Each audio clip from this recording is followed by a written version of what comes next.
Welcome, ladies and gentlemen, to game number 6 of this Memorial Day weekend. Rich Borland here with you, and in just a moment, I'll be joined by my broadcasting partner for today, Mr. Stephen McDonald.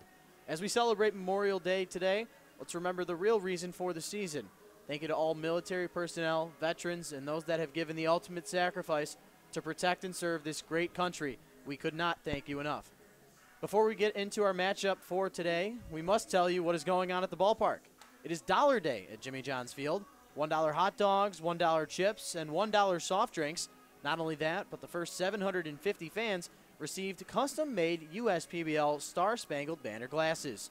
We have plenty of things happening off the field, but it can't take away from the action that we have going on in between the lines. The Eastside Diamond Hoppers and Utica Unicorns will battle for the 5th time this season.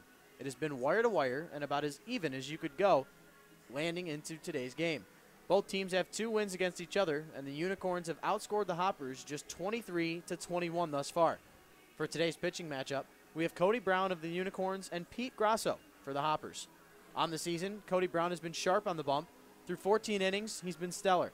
Not only is his ERA at 0.00, he has a 1-0 record while allowing 12 hits, 3 walks, but does have 19 strikeouts and a 1.07 whip. His counterpart will be Pete Grasso of the Diamond Hoppers. On the season, Grasso has made just 1 start. It was back on May the 16th against these same Unicorns when he went 4 innings while allowing 4 earned runs on 3 hits. He allowed 2 walks and added 2 strikeouts to his totals. To talk a little bit more about this pitching matchup, I now want to bring in my broadcasting partner for today, Mr. Stephen McDonald. Stephen, welcome. All right, thanks a lot, Rich. So I'm going to start with Pete Grasso for the Hoppers. He's going to feature 4 pitches, including a 2-seam fastball, a 4-seam fastball, a slider, and a changeup. He said that his focus for today's game is going to be to fill the strike zone and get a lot of ground balls, and his go-to pitch to do so will be his changeup. To look at the opposite side with Cody Brown for the Unicorns, he as well will feature a 2-seam fastball, a 4-seam fastball, slider, and a changeup. To the righties, he will throw a steady diet of sliders and fastballs. To lefties, he wants to go to a lot of first-pitch changeups, and his go-to pitch to get outs today will be his slider away. Beautiful. So we just talked about Pete Grasso and Cody Brown. Let's run a little bit down this Eastside Diamond Hopper lineup, starting with the center fielder, number 4, Cody Rudisilli. Yep, you said it. Starting in the leadoff spot, playing center field, number 4 is going to be Cody Rudisilli. Batting second and playing second today for the Hoppers will be number 2, Sebastian Diaz. Batting third and playing left field, number 44, Gabe Gunter. Batting fourth and behind the dish today for the Hoppers will be number 1, Josh McAdams. Batting in the 5 spot and playing third base, number 19, Gunnar Buhner. Batting 6th and DHing for the Hoppers will be number 5, Johnny Knight IV.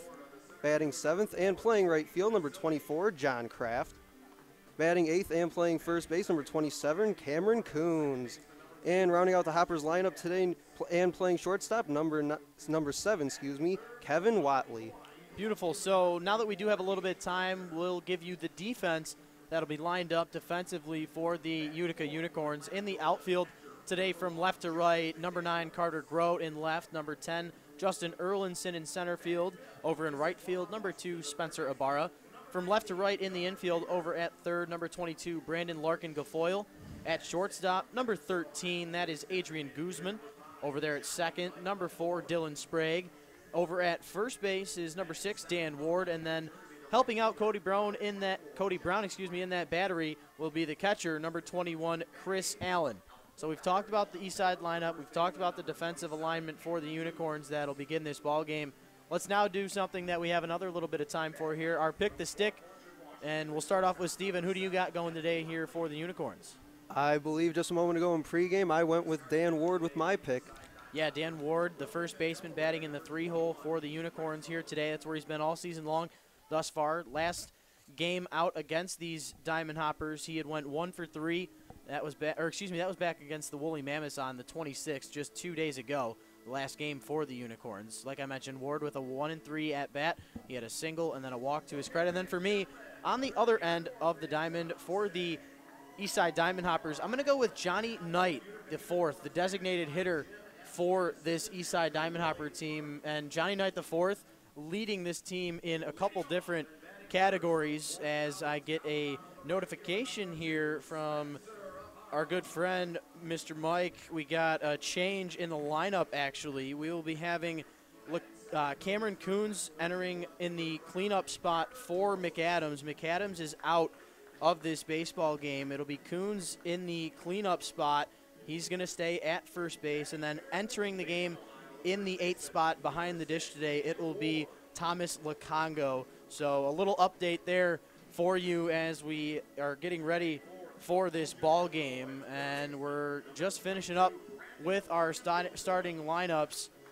And so why don't we run through them here one more time, 1 second, as we adjust some of this lineup here for the Eastside Diamond Hoppers.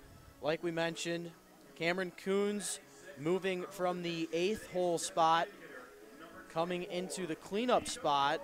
Not sure exactly what was wrong with Josh McAdams. Not sure if he tweaked something as we got closer and closer to this game, but now Thomas Lacongo with the Eastside Diamond Hoppers is going to be catching behind the dish.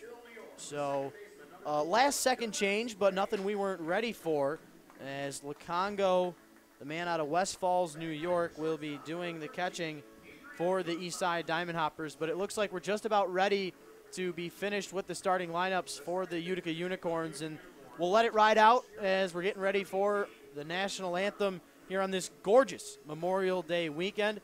As we're leading up into the anthem, just want to give a little thanks, a little recognition. My grandpa was in World War II. He was a Seabee, and he didn't give his life in the war, but he dedicated a lot of it to it.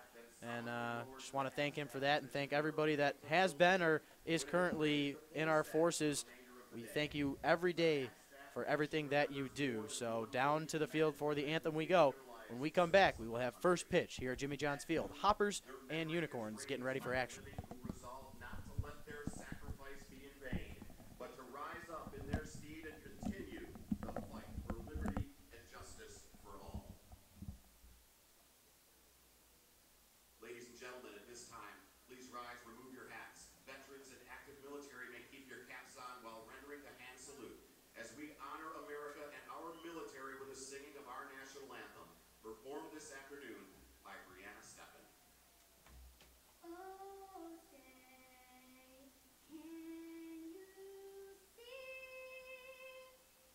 by the dawn's early light what so brightly we hailed at the twilight's last gleaming, whose bright stripes and bright stars through the perilous fight over ramparts we watched, were so gallantly streaming. And red glare, bombs bursting in air, gave proof to the night that our flag was still there. Oh, say does that star-spangled banner yet wave o'er the lands of free and the home of the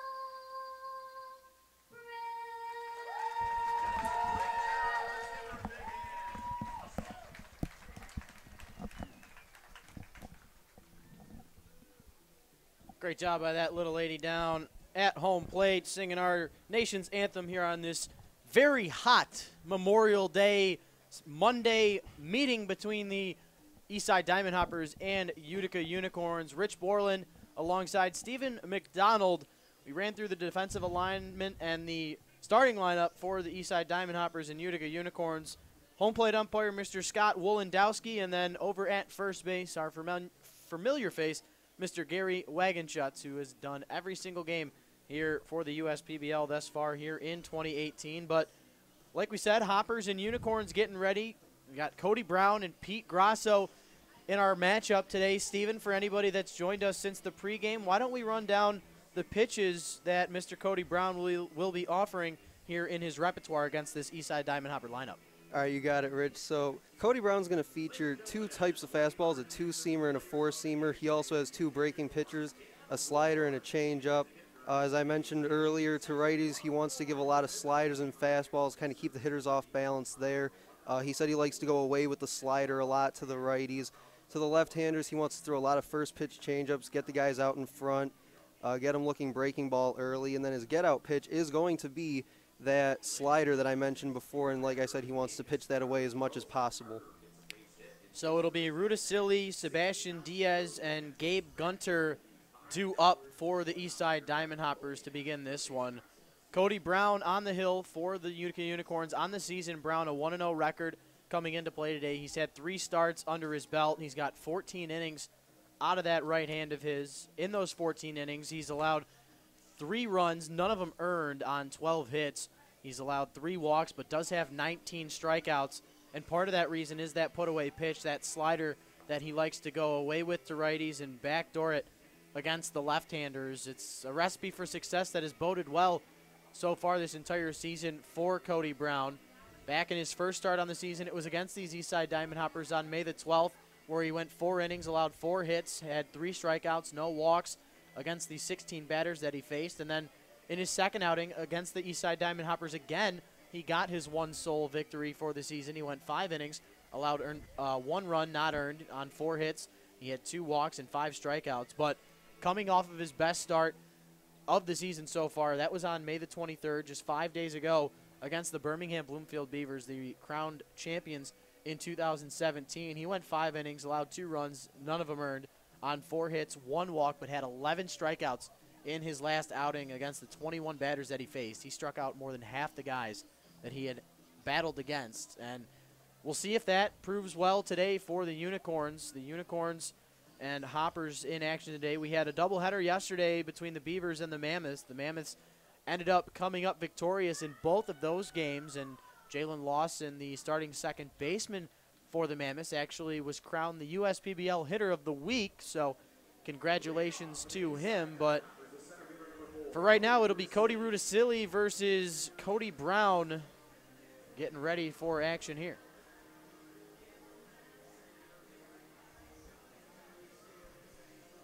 So Rudisilli on the season, he's got 7 hits and 20 at-bats. The man out of Wajupit, Florida. He played at Wofford College. 7 hits and 20 at-bats through the first 5 games. And first pitch he's swinging on. First pitch at 1:05 p.m. It is 90 degrees. As our PA announcer goes, it's 32 degrees Celsius. Good old Johnny G, good friend of mine, making jokes, letting the heat get to him. But Rudisilli on the 0-1 offer hits a routine fly ball out there to left field. Carter Grote ranges underneath it to make the catch. Good start for Cody Brown and the Corns. 1 up, 1 down. Yeah, right there, Brown throwing one up in the strike zone. Got Rudisilli to swing just a little bit underneath it. Easy fly ball out to left field. So Rudisilli is retired. That'll give way to Sebastian Diaz. And Sebastian Diaz coming off a great game on the 25th, just 3 days ago, against these same Unicorns. This is the rematch of Friday's game. I actually was not able to be in attendance, so Drew Kell alongside Robert Wachowski Yep. on the call on that day, so thanks for them for filling in there. But Mr. Sebastian Diaz on the 25th had a big home run, drove in a couple with that swing. But quickly down in the count here, 0-2. That breaking ball, there's that slider that we'll see a lot from Cody Brown here today. He just fooled Diaz on the 0-1 pitch. And if I was Brown, I'd try and throw something out of the zone here. And there's that slider away from the zone against Diaz. That's a good 0-2 pitch to try and force Diaz to chase after it. Count goes to 1-2. Yeah, definitely seeing Brown go to that slider early and often here to start, as we saw back-to-back pitches there. So he's got a 2-seam, a 4-seam, a slider, and a changeup. He brings in what looked to be a fastball right there. Had a lot more bite on it than normal, but Diaz fouls it off, stays alive in the count. Diaz on the season, the man out of the University of Miami, Florida. got the Canes in action here today. Diamond Hopper, second baseman, 5 hits and 27 at-bats. Just a 185 average to his credit. He's done really well defensively for the Diamond Hoppers so far this season, but trying to get more stats up at the plate. But a good game last time against these Unicorns. There's that slider again. That one just missing on the outside corner. Good eye from Diaz to stay alive in the count. Yeah, Diaz being very patient up there at the plate. Seeing a lot of pitches so far in this count as the count goes full. Infield, outfield at normal depth. Doan Sprague playing a little deep in that outfield grass. Payoff pitch. There's the slider again. Escapes the zone. Brown with that one-out walk lets Diaz get to first base. Diaz also has 2 stolen bases on the season, so keep in mind of that. And now Gabe Gunter will be standing in from the left side.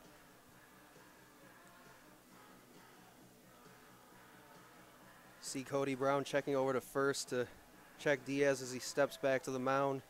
Let's see if he pays attention over there while he works on Gunter in the box. Yeah, Gunter on the season, just 4 hits and 21 at-bats, a 190 average. He's been off to a slow start at the plate, but has for the most part been in this 3 slot, which is in the great game of baseball, most likely your best hitter at the plate, but Gunter's numbers have not been where he would like them to be as he hits a foul ball just past the outstretched glove of the first baseman, Dan Ward. He actually makes contact with it, but it was in foul territory either way, so just a strike for him. Yeah, and Brown evens up the count there at 1-1. Checking Diaz over at first. He's got a pretty good sized lead there for the last couple pitches as he takes his lead off again. Yeah, the count 1-1 here on Gabe Gunter, the man out of Thousand Oaks, California, trying to get his 5th hit of the season. He has yet to hit a home run in the regular season, but he lofts one into left field. It'll be a 2-hopper over there to Carter Grote in left field. So Grote seeing some action early on, but 2 out of the first 3 batters for the Diamond Hoppers reached safely, and Cody Brown in the first bit of trouble really all season long. We mentioned coming into play today, 3 starts under his belt and an ERA of 0.00. So the Diamond Hoppers trying to give Cody Brown his first earned run of the season, and now Cameron Coons, who was originally batting in the 8th spot going into the game today, he moves up into this 4-hole spot as Josh McAdams is no longer in the game. If we find out anything, we'll let you know on why that is the case. As Sebastian Diaz gets his 3rd stolen base of the season, he takes 3rd base with ease. You don't necessarily see that happen too often where a guy takes 3rd base with runners on 1st and 2nd, but Diaz with those wheels puts runners at the corners. And Cody Brown in a world of trouble here, but could get out of it with 1 pitch of the, as Cameron Coon's not the fastest guy in the batter's box, could try and get 2 out of 1. Gunter's slow over there at first as well. There's that slider, missing outside. Home plate umpire Scott Wolendowski asking his partner Gary Wagenschutz if Coons had went around. He says he did not, so count evens up at 1-1. Diaz at 3rd, Gabe Gunter at 1st. Gunter no stolen bases on the season, so got to imagine he'll be staying put. Meanwhile, Coons with a big cut on the 1-1. Can't get anything out of it, though. It goes to 1-2. Yeah, Cody Brown going upstairs again with the fastball. This time went away. And Coons was really swinging for that left field fence on that one. Yeah, no wind here today. It is a hot and dry afternoon as this ball is lofted into right field. 1-hopper into the grass as Sebastian Diaz will come in to score. Everybody moves up, and going to 3rd base is Gabe Gunter. He moves up 180 feet. Runners remain at the corners. That's a RBI base knock for Cameron Coons. And I think it's safe to say right now, with only 1 out still in the inning, this is not the start that Cody Brown was looking for in this game. Yeah, that's Cameron Coons' 2nd RBI of the season. Gives way to Gunnar Buhner now, but you're absolutely right about that, Steven. Cody Brown in his toughest spot of the season so far with that first earned run given up. It was bound to happen at some point, and it comes on this very hot Monday afternoon. But we're happy you're joining us, whether you're parents of the players, fans of the league, or somebody that Steven or I know, as we continue on here as Gunnar Buhner swings and misses at the 1-0 offer from Cody Brown, evens the count up at 1-1. Cool story about Gunnar Buhner. He had actually been playing with Matt Boyd previously before Gunnar Buhner was with the Diamond Hoppers, and, of course, Matt Boyd with the Tigers, as Buhner hits a high fly ball into left center field. Erlinson at the track and right in front of that wall will make the catch. A big fly ball for Gunnar Buhner, records out number 2, but it will drive in Gabe Gunter, so a sacrifice flyout is good enough for the Diamond Hoppers to go up 2-0 here in the top of the first. Yeah, Buhner got a lot of that baseball, took it straight away to center field, but Erlinson got a good jump on it, was tracking it all the way back to the wall. So 2 outs on the board now. Diaz and Gunter have come in to score on a walk and a single. That RBI single from Cameron Coons drove in Diaz, and the sac fly from Buhner drives in Gunter. And the struggles continue here for Cody Brown. My pick the stick for the afternoon, Mr. Johnny Knight, the 4th. He'll reach base safely, but he's got to wear it and earn it as he heads down on the hit by pitch. And Coons goes into scoring position. And if you're Cody Brown here, you want to be careful. Now dealing with John Kraft, the only returning position player for the Eastside Diamond Hoppers, just 1 of 4 returners, the other 3 on the pitching staff, as John Kraft looks at a ball in the dirt. Might have been a changeup right there. We talked about how Cody Brown's going to try and attack these lefties with changeups to start. Fastball outside corner, called strike, even though Chris Allen behind the dish couldn't hold on to it. The pitch was good enough to even the count up at 1-1. John Kraft on the season, the right fielder. He's got 3 hits in 7 at-bats, or 3 hits in 20 at-bats, excuse me. He's played through 7 games with the Diamond Hoppers. Good pitch there by Brown on the inside part of the plate. Kraft checked his swing. Umpire said no. 2-1 pitch, fouled off. Good pitch there from Brown in on the hands of Kraft. Couldn't really do anything with it, but foul it off. Diamond Hoppers coming into action today with a 4-3 record. Unicorns just mirroring that at 3-4. Count 2-2 on John Kraft. You wonder if Knight and Coons will try anything, but instead Kraft swings and misses at the final pitch of the inning. But Diamond Hoppers get through 7 batters, get 2 runs on 3 hits, and 2 hits. And we'll head to the home half of the first. You're watching the USPBL YouTube channel.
Welcome back, ladies and gentlemen. Rich Borland, Steve McDonald here with you on the broadcast. We head to the home half of the first. Pete Grasso on the mound in his second start with the Eastside Diamond Hoppers coming into action today. Let's talk a little bit about what he'll be bringing to some of these Unicorn hitters. All right, yep. If you missed pregame earlier, 4 pitches for Mr. Grasso, a 2-seamer, a 4-seamer, a slider, and a changeup, just like Cody Brown last half inning. His focus tonight is going to be to fill the strike zone and get a lot of ground balls, and to do so, he will go to his changeup quite often. So the Diamond Hoppers get 2 runs in the top half of the first, so Pete Grasso working with the lead before he even gets out onto the diamond. And the first batter he faces, Spencer Ibarra, the man that was on the wrong end of the stick of the top 10 play on SportsCenter. He hit a high fly ball out to dead center field the other day where it was the first batter of the game. He hit a high fly ball, and, of course, everybody saw what Drew Kitson did. If you haven't by now, you definitely missed out, but you can always check it again. But really nice to see the USPBL get some national credit, especially on worldwide leader in sports and ESPN. But meanwhile, Spencer Ibarra has been down in the count here 0-2 now after looking at that 0-1 offer from Grasso, and the 0-2 pitch fouled off again. I really like what I'm seeing so far from Grasso, who on the season pitched against these Unicorns back on the 16th, allowed 4 earned runs in 4 innings on 3 hits. He had 2 walks and 2 strikeouts against the 17 batters that he had faced. But the man out of Wilmington, Delaware, and Salisbury University is trying to get a bounce-back start after struggling in his first time out here in 2018. And Ibarra, once again, fouling off an 0-2 offer. This time he was out in front of it. Yeah, Grasso really going after Ibarra here in this first at bat. Going a lot of breaking balls inside, then came back that last one outside. There he goes outside again. And if you're Ibarra, you're doing a really nice job of protecting, as with an 0-2 count, you really don't expect to see a strike out there if you're a batter. But Grasso keeps attacking this strike zone.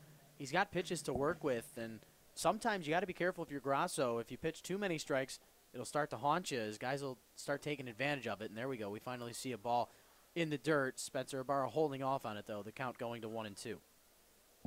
Yeah, right there. Looks like Grasso might have just missed his location a little bit too far inside there. And then there you have it. Ibarra going after one and swinging and missing at the strikeout there. He was 1 for 4 in his last game against the Woolly Mammoths, where he had a single and an RBI, but can't do anything to get the Unicorns going here, so it'll be up to Carter Grote to start things off. He's coming off an 0 for 4 game against the Westside Woolly Mammoths just a couple days ago. Carter Grote had started off for the Unicorns in a leadoff role, but he's dropped down into the 2 spot. He hasn't had the best numbers as of late, but the beauty of that, you can only go up as Grote looks at a ball to begin this at-bat. Grote with a 194 average through 7 games, 6 hits and 31 at-bats. He has come in to score 7 times, and he's got 3 walks to 7 strikeouts. He does have speed, but does not have a stolen base so far this year, does the man out of Furman University. That front door slider gets Grote on the 2-0 offer. You don't see breaking balls too much on 2-0, but sometimes it works, and that time it did for Grasso. He brings the high leg kick and fires a fastball in there. Grote can't do anything with it but foul it off, and the count evens at 2-2. Yeah, Grasso on those first 2 pitches to Grote, really getting crossed up there on his slider, it looked like. Left him way outside on the opposite part of the plate. Those last 2 definitely did a good job of bringing it back into that strike zone. Sticks his bat out there, makes contact, doing what he can with 2 strikes, but an easy play for Kevin Watley at shortstop. 2 up, 2 down for the Unicorns. And I'll tell you what, we talked so much about the success that Cody Brown has had so far this season, but getting out pitched so far through at least his first frame. A nice job from Grasso to begin this ballgame. Yep. I think as the game will go on, I think that Cody Brown will settle into more of a rhythm. Obviously, it's still early in the game. It's hot outside. Maybe he's just got to adapt to the heat a little bit. But definitely I'd say Grasso with the upper hands here so far. So now Dan Ward, Stevens picked the stick for today. He's also the 1-800-Hansons player of the game if he gets a base knock. 1-800-Hansons will be at guest services. I believe it's a gift certificate of some sort. Yep. As the 1-0 pitch to Ward misses the zone, and now the count is 2-0. Last person in this Unicorn lineup you probably want to get behind 2-0 in the count. A man with a lot of power, already 2 home runs on the season. 2-0 fastball. Ward tried to hold back on it. Probably thought it was a little low as he has a conversation with Scott Wolendowski behind the dish, but close enough. Brings the count to 2-1. Dan Ward in the last game for the Unicorns on the 26th against the Mammoths. He went 1 for 3 with a single and a walk to his credit. Fastball once again low in the dirt. Ward holding off once again, and now he's got a really favorable count at 3-1. Ward actually leading this team in 3 offensive categories, 357 average, 10 hits, and 2 home runs. Thought he had ball 4 right there, and that's the second time in this at-bat that Ward has disagreed with the call. You can tell by his body language that he is not happy with some of these calls from Scott Wolendowski, but that's the beauty of this game. You just got to worry about what you can control and give it your very best as Pete Grasso continues his. And look at that, a breaking ball on the 3-2 gets a piece of Dan Ward. Clearly Grasso was not trying to get him there as he was trying to end the inning. But instead it will continue with the hit by pitch. Both teams now with a hit batter. Not sure if that has any relay to it. In both situations, they were not, types where guys were supposed to be hit. So just a couple of baseballs getting away from both of these starting pitchers here in the first inning. Not sure if they're just sweating a lot out there with this heat or not, but either way, 2 base runner is on for the Unicorns in the home half of the first. And now Brandon Larkin-Guilfoyle stands in from the left side. Looks at a fastball. Look good from up here, but just misses inside. Yeah, and you definitely touched on that a minute ago about the heat. I do think that both those pitches might have just gotten away from them. Grasso looks like he left a slider just hanging, didn't really do a whole lot with it. So the count here, 1-1 on Larkin-Guilfoyle. Second season with the Unicorns, the left-hander out of Davenport University. Excuse me, he is a switch hitter. Batting from the left side here today. Fouls off the 1-1 pitch underneath him. Count 1-2. Dan Ward over there on first base. I don't believe he has any stolen bases to his credit yet this year. Let's double check. He in fact does not. So not a threat as of yet over there on the base pass is Ward, but Larkin-Guilfoyle has done really well defensively so far this season, and he's also managed a 200 batting average so far this season. 2 hits, 13 at-bats as he fouls off another one there. He's yet to strike out in 4 games with the Unicorns. He's on the verge of possibly striking out to end this first inning here. Runner on first is Ward. Pete Grasso trying to end this first with no damage done. Grasso kicks, delivers, fastball inside, frozen. Brandon Larkin-Guilfoyle can't believe it, but Pete Grasso will end the first as he started it with a strikeout. 4 up, 3 down for the Unicorns in the home half of the first. We head to the top of the second. You're watching the USPBL YouTube channel.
Welcome back, ladies and gentlemen, to today's broadcast on this gorgeous Memorial Day. We're in the mid-90s here in Michigan. And if you're not on a boat or out grilling, we're happy you're joining us here on the broadcast. We got the 8-9 one-hitters due up for the Diamond Hoppers to begin this second inning. And it starts off with Thomas Lukongo, who actually wasn't initially starting in this baseball game. He was on the bench, but for some reason, not sure why, we had Josh McAdams exit this game just before it had started. Originally, Josh McAdams was batting in the cleanup spot. Cameron Coons was batting here in the 8-hole. And then right before the game had started, we were told that Josh McAdams was not going to be able to participate in this game, and Cameron Coons moved from the 8th spot to the 4th spot, and Thomas Lukongo now in this one battling against Cody Brown to start off this top half of the second inning.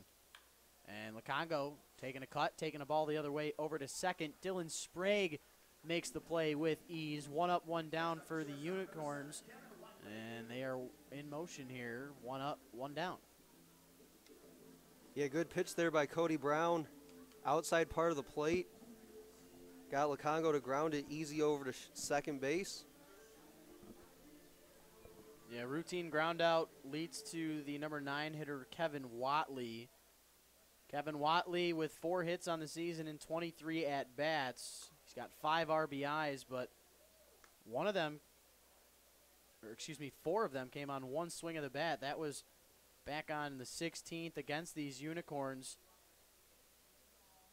Of course, it wasn't against Cody Brown. Couldn't have been, as Brown comes into today with that 0.00 ERA, but with those 2 runs in the first, things have certainly changed since then. But Watley, the number 9 hitter, trying to get on base with nobody on and 1 out in this top of the second inning. Brown, meanwhile, back out to work. Cody Brown at 31 pitches. He was at 25 after the first inning. So if you're the Unicorns, you're going to definitely try and get a quick inning out of Brown here. They're going to be attacking that strike zone as Watley on the 1-2 pitch holds off as that one misses high out of zone. Count evens up at 2-2. But Watley on the season, 4 of 23. He's got a 200 average against Mr. Cody Brown. And you mentioned the pitch count on Cody Brown so far, mid to low 30s right now. Talking to him in pregame earlier, said he wants to go about 100 pitches today, wanted to try and get 6 or 7 good innings today. He'll have to do some work with that pitch count for the rest of the way. And he does a good job right there on the 2-2 pitch. Watley chases after that go-to slider on the indoor side of it. And back to the top of this Eastside order we go. Mr. Cody Rudisilli, who's 0 for 1 on the day thus far. He started this baseball game off with a fly out to Spencer Ibarra.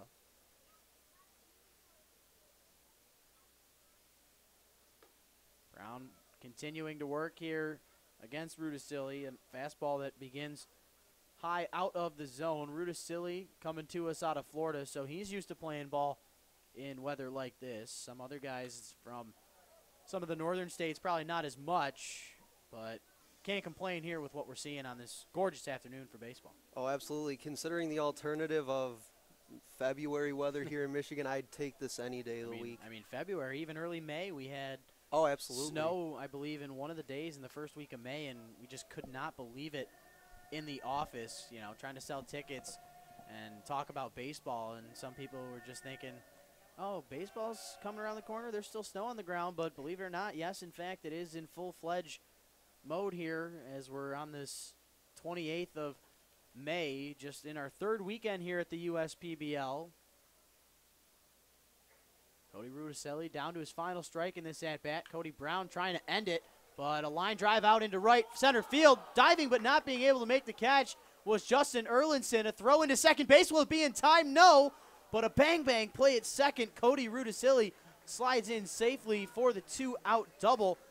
But what a play there and an effort from Erlinson. And then Ibarra with that toss to second base. Not a bad throw. Almost had it. Yeah, you talk about the throw by Erlinson and the effort there. How about the effort by Rudisilli, getting all the way to second on that play? Didn't give up on it. Knew he could get there if he really dug in deep. Yeah, he was motoring out of that box. Part of the reason he just got in, could not hesitate at all going into second base there. And he now gives way to Sebastian Diaz, who walked and scored the first run of this ball game when he came in to score on the RBI single off the bat of Cameron Coons, who's in the hole right now. Gunter looming on deck, had a single and came in to score the second run of this ball game. Rudisilli on second. Diaz with that front door slider couldn't do anything with it. He gets frozen, and the count quickly 0-2 against the right-hander. But you got to be careful here still if you're Brown. Got to keep your tabs on the runner at second base because Rudisilli does have speed. And then also at home plate, you don't want to give Diaz anything he can handle. There's that backdoor slider, or excuse me, front door slider that Diaz holds off on. The count goes to 1-2. Yeah, good to see Brown ahead in the count right now. He's gotten behind a lot of the hitters today, and I think that's contributed to the high pitch count thus far for Brown. So good to see him still ahead with the count 1-2. 1-2 pitch looked good from up here, but must have been just a tad low for Scott Wolendowski's liking, and because of it, the count evens up at 2-2. And good job there by Diaz laying off it. He'll live to see another pitch here from Brown. Brown is ready. The delivery fouled off, and we'll do the 2-2 all over again. Manager of these Eastside Diamond Hoppers, Paul Nochi, hustling over to pick up that loose foul ball. If you don't know Mr. Paul Nochi, he was a former MLB player, played for the Cubs and the Cincinnati Reds. He debuted in 1987, played in 70 games that year, second base, and a little bit at third and short. But as far as his coaching career, he was the coach of the Pittsburgh Pirates in 92 and 93, and also coached over in Korea as well for the Pacific Dolphins. 2-2 pitch, misses his zone with that fastball just outside. But in 2010, he got his 300th win over at Hillsdale College, where he was the head baseball coach from 1994 to 2013. And he'll be having a conversation with Sebastian Diaz as he gets frozen up on that payoff pitch. Third and final out is retired via the backwards K. The Hoppers get a double in the top half of the second, but nothing more. We head to the home half. They lead it 2-0 over the Corns. You're watching the USPBL YouTube channel.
Welcome back, ladies and gentlemen. Rich Borland and Stephen McDonald here with you. Diamond Hoppers out in front of the Unicorns by a score of 2-0 as we head to the home half of the second. Thanks for joining us here on our well, one of our nation's holidays, I should say, Memorial Day. Chris Allen will be the first batter that Pete Grasso faces off against here in his second inning of work. It'll be Allen, Lolio, and Erlinson. Strike called on the outside corner to Allen, and back-to-back pitches about the exact same spot right there. 2 fastballs on the outside half of the plate, called 2 strikes, and quickly Chris Allen is in a protective mode. And on the corner, Allen looks at 3 straight fastballs. He is not happy with that third pitch, but painting that outside corner was Pete Grasso, looking really sharp out there as the right-hander. Yeah, you said it, 3 fastballs, 3 strikes. Grasso really hitting his points with all 3 of those. And Chris Allen set down in 3 quick ones. Yeah, he has faced off against 5 batters of this Unicorn lineup. He struck out 3 of them. Really good stuff we're seeing out of Pete Grasso so far in this one, and he's continuing as he starts off. Nico Lolio looked to be a changeup that falls in the zone for a strike. Every pitch really working for Grasso in this one. Backdoor slider, can't get enough of the zone. Evens the count up at 1-1. Nico Lolio, the man out of Carleton, Michigan, out of St. Catherine College, the first baseman slash left fielder slash DH. He's really been in a DH role throughout this season, and Lolio in 2017 managed just a .215 average. He had 29 hits and 135 at-bats, but played in 48 games with the Unicorns last year, trying to get more power under his belt this season as the 2-1 pitch is called a fastball in on the hands. But in 2017, he had 6 home runs. He's got 1 so far this year. That was back on the 12th. That was our unofficial official opening day as he looks at ball 3 here to bring the count to 3-2. Grasso, the kick, the push. That one misses the zone. Lolio with a good at-bat, works the count full and then earns the free base. 1 out. Base runner is on for the Unicorns here in the home half of the second. Yeah, Lolio really patient in that at-bat, like you said, able to draw the walk there. I thought Grasso did a good job mixing his pitches, mixing his locations in that at-bat, which is something I think you have to do against Lolio with the power that you mentioned before that he possesses. But Grasso just not able to hit the strike zone enough there. So now Justin Erlinson, who almost made a web gem type catch out there in center field on that double from Cody Rudisilli in this top half of the second inning. He stands in there now. Looks at a called strike to begin this at-bat. Grasso, if he's fortunate enough, can get a ground ball that could lead to 2, as that fastball on the outside corner is continuing to work here for Grasso. If you're getting calls on the outside corner with that fastball, you might as well keep on bringing it. These Utica Unicorns will have to adjust, maybe get a little bit closer up onto that plate, but then if you're Grasso and you see that, you try and bring something back inside. But instead, that slider in the dirt, Erlinson holds off on it. And meanwhile, it gets away from the catcher, Mr. Thomas Lacongo. And because of it, Lolio with a heads-up base running job right there gets into second base because of the, I believe we're going to call it a wild pitch, even though it was a mental error there from Thomas Lacongo. Yeah, good job there by Lacongo getting down to block. It just might have slipped through the 5-hole there. Couldn't really find it underneath him, and Lolio's able to jog over to second. Yeah, it's got to be a really tough day, a mental fatigue type of afternoon with this heat if you're a catcher. Absolutely. And all that equipment, trying to make a lot of rash decisions out there on the diamond. Heads up, look out, line drive right to that Eastside diamond hopper dugout on the first baseline. Talk a little bit about the setup at Jimmy John's Field if you're unfamiliar with it. Tons of room for plays to be made in the foul territory. Steven, this is your first broadcast of the season, but talked about it with some of the other broadcasting interns. This field reminds us a lot of the Oakland Coliseum with all the open space in that foul territory. Meanwhile, chopping ground ball over to the left side of the field of play. Kevin Watley has only 1 play to make, and it's at first to retire Erlinson for the 6-3 putout for out number 2. And because of it, Lolio takes third base, so he's just 90 feet away from scoring, and now Dylan Sprague will come up to the plate with an opportunity to get the Unicorns on the board for the first time here today. Yeah, and you were talking about the layout of the field. Obviously, like you said, the foul territory, lots of room there, lots of plays to be made out in that area. I just really like the layout of the field in general. I think that for the talent level of the players that we have, I think that just the way that the field is set up kind of plays to their strengths, allows them to make the kind of plays that they make on a nightly or daily basis in this case, and really show off their talents that they possess. Sprague, meanwhile, showing his eye talent up there at the plate. He's looked at two fastballs that have both missed the zone, and now Pete Grasso with that runner on third base. Lolio, of course, won't be going anywhere until contact is made, but you, of course, know that that runner's just 90 feet from scoring. You got to get a play, and look at that. He gets it. A ground ball over to the right side of the infield. Cameron Coons runs up, fields it, and takes the bag himself for the third and final out. Unicorns threaten but do not score in the home half of the second. We head to the third, 2-0 Diamond Hoppers. You're watching the USPBL YouTube channel.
Leading off for the Eastside Diamond Hoppers, the left fielder number 44, Gabe Gunter. Welcome back, ladies and gentlemen. Rich Borland, Stephen McDonald here with you on the broadcast. We're through 2 innings of play. Pete Grasso thus far out-pitching Cody Brown.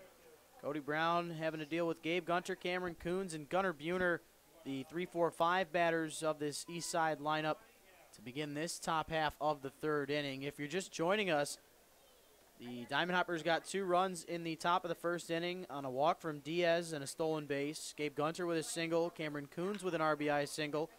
And then as I say that, a diving opportunity for Dylan Sprague out there in the short, shallow outfield grass.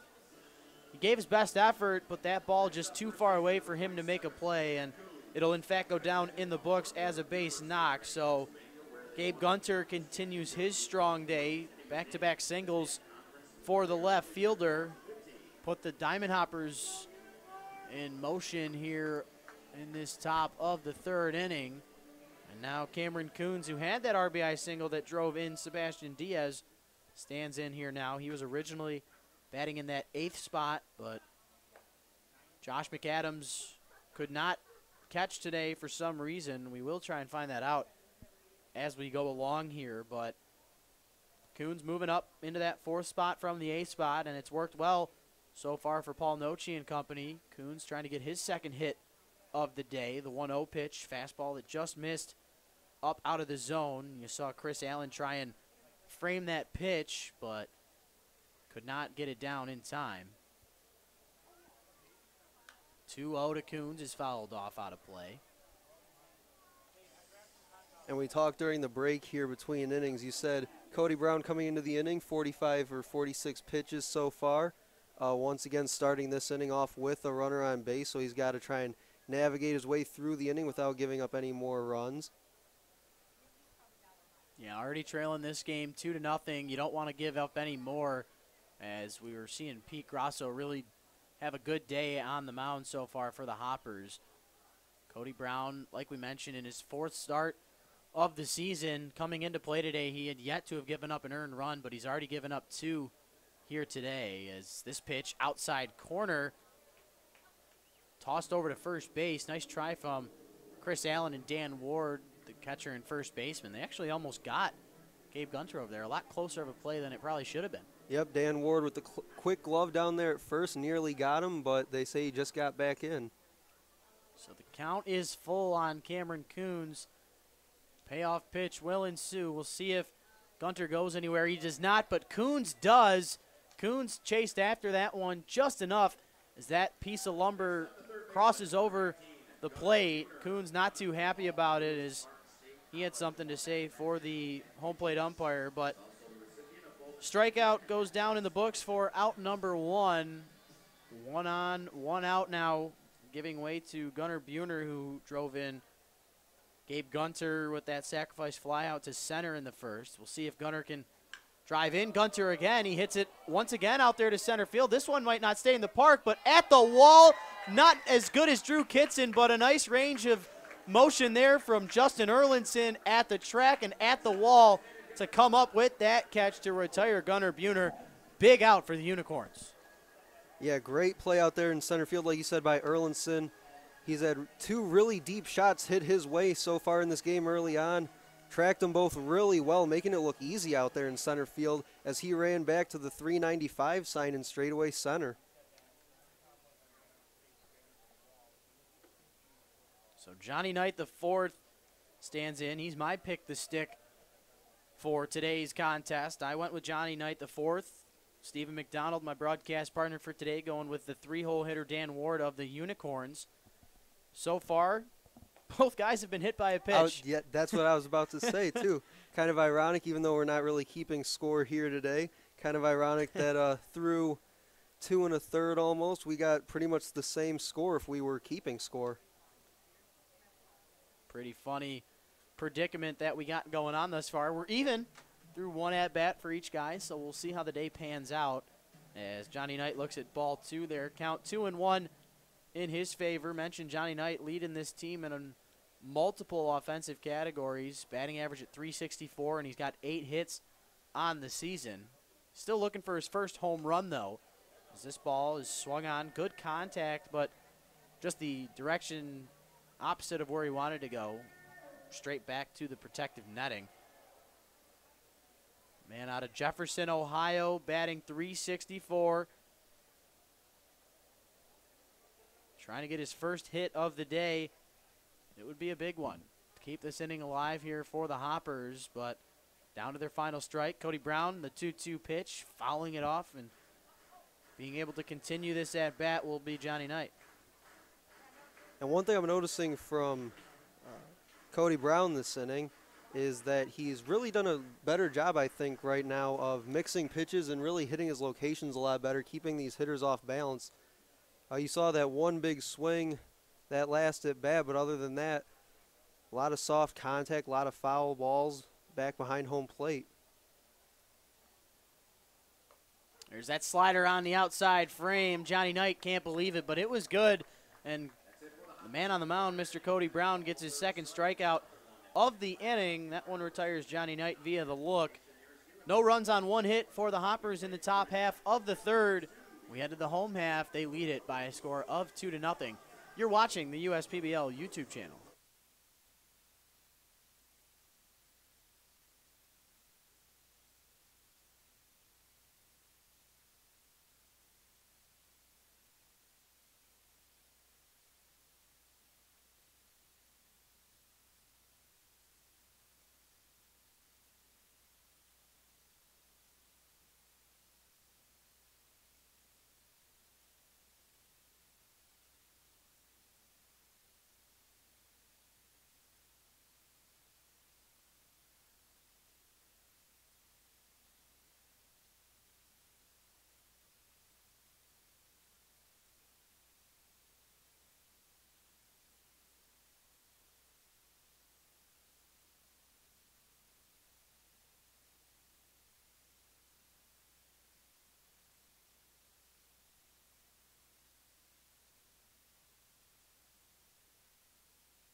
Welcome back, ladies and gentlemen. Rich Borland, Stephen McDonald here with you on this hot Memorial Day baseball game. Hoppers out in front of the Unicorns 2-0 as we head to the home half of the third. Pete Grasso back out for his third inning of work. He'll deal with the bottom and then the top of the order.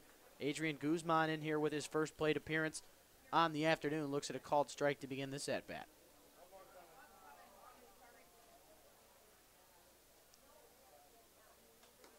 Grasso, fastball that just misses outside, so we saw the Unicorns get a couple of those fastball calls on the outside corner. Now Grasso trying to get them as well as the count evens up at 1-1.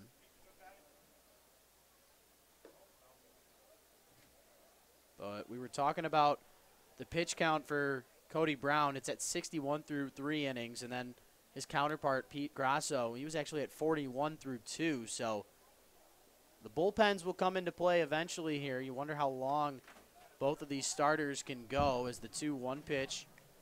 Fastball outside corner called for a strike. Evens the count up at 2-2. Yeah, you really want to see, you mentioned the pitch count, you want to see both these guys try to get as deep into the game as they can. Seems like both these teams in the few games that they've played prior to this one this weekend had to use their bullpen a little bit so far, so you want to try and give them as much of a rest as you can since we don't play again, I believe, till Thursday. That is correct. We will have Dave & Buster's Thirsty Thursday at the ballpark coming up in just 3 short days. It'll be Thirsty Thursdays presented by Dave & Buster's, as well as Irish American Heritage Night. We'll have Liam the Leprechaun at the ballpark. So if you're looking for gold, come out to the ballpark and try and get some out of the Leprechaun. But now dealing with Spencer Ibarra is Pete Grasso for the second at-bat of this third inning, as Ibarra on the 1-0 pitch fouls one off, out of play, evens the count up at 1-1. Ibarra 0 for 1 on the afternoon, struck out swinging to begin his day. 1-1 pitch, nasty. Looked like it was a changeup out of the hand of Grasso. Forces Ibarra to chase after that one. And it's funny, we were talking about this a little bit, Steven. Both of these starting pitchers with the exact same repertoire. Both guys with their number 1 pitch as a 2-seam, their number 2 fastball as a 4-seam, a slider, and a changeup. And that one looked to be the slider on the back end.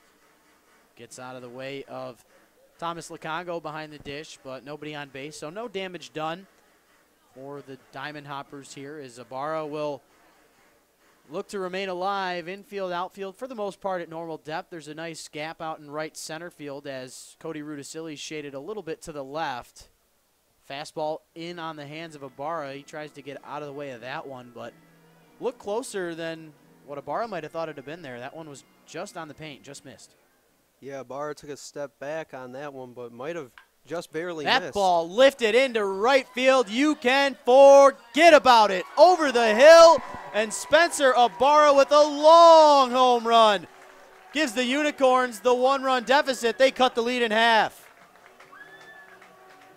What a shot from Spencer Ibarra. He was robbed of the home run on that top 10 play from Drew Kitson and the Westside Woolly Mammoths, but nobody will be getting that one as Spencer Ibarra with his 10th RBI of the season. That's good enough to lead this team, and that is his second home run. The first came back on the 16th against these same Diamond Hoppers, but home run number 2 goes quite a long way for Spencer Ibarra, and he puts the Unicorns on the board here in the third.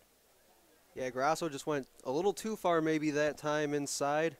Ibarra able to turn on it and hit it hard enough that he made sure John Kraft couldn't make another SportsCenter top 10 play on him. Meanwhile, Carter Grote, he's looked at a couple different pitches, both of them for strikes here in this at-bat.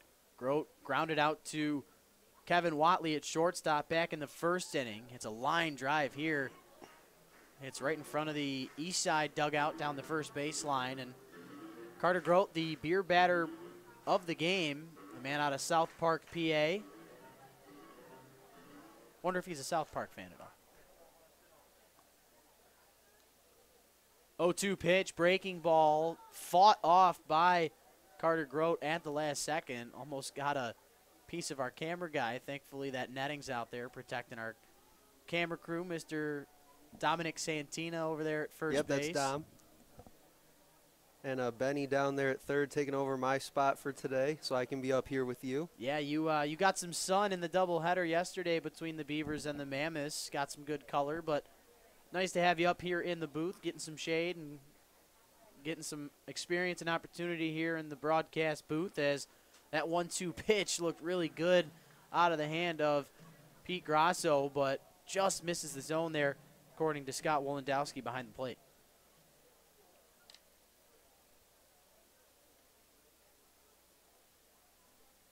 Grote trying to stay alive in this count. Slider front door gets swung on, but not good contact made. That ball slowly flies just past the infield dirt and into the glove of Gunnar Buhner over there at third base. The pop out to the third baseman, good enough for out number 2. And now your pick the stick batter comes up to the plate, Mr. Dan Ward.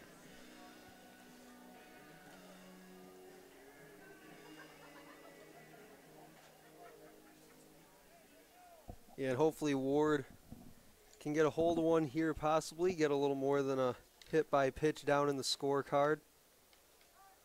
Ward looks at a called strike to begin this at bat.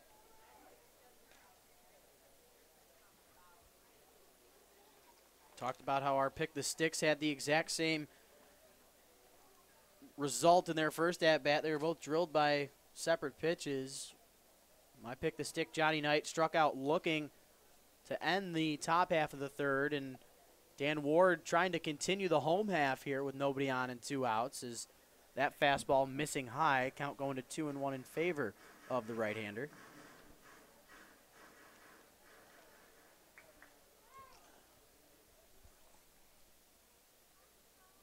Grasso kicks, delivers, that ball in the dirt, so Ward has worked the count now in his favor, 3-1 up on the scoreboard. Yeah, Ward being really patient this at bat. Swinging and missing on the 3-1 pitch. Took a good cut, just falling underneath that one was the 2-seamer out of the hand of Pete Grasso. Really nice pitch there on the 3-1. That ball started right on that inside pane and then traveled out of the zone as it was crossing the plate. Now the payoff pitch, fastball outside half, cannot get in the strike zone, and because of it, Dan Ward reaches first base for the second time today, this one via the base on balls, and now he'll give way to Brandon Larkin Guilfoyle, 0 for 1 on the afternoon, struck out looking to end the first.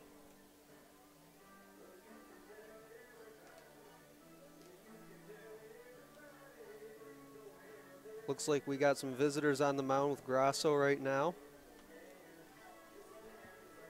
Yeah, meeting of the minds, no manager involved. It is just the first baseman. Oh, it is, excuse me, that's Mr. Forrest Kumis. How could I not see him there? Forrest Kumis, the assistant coach here of the Eastside Diamond Hoppers, former player with the Birmingham Bloomfield Beavers from year 1.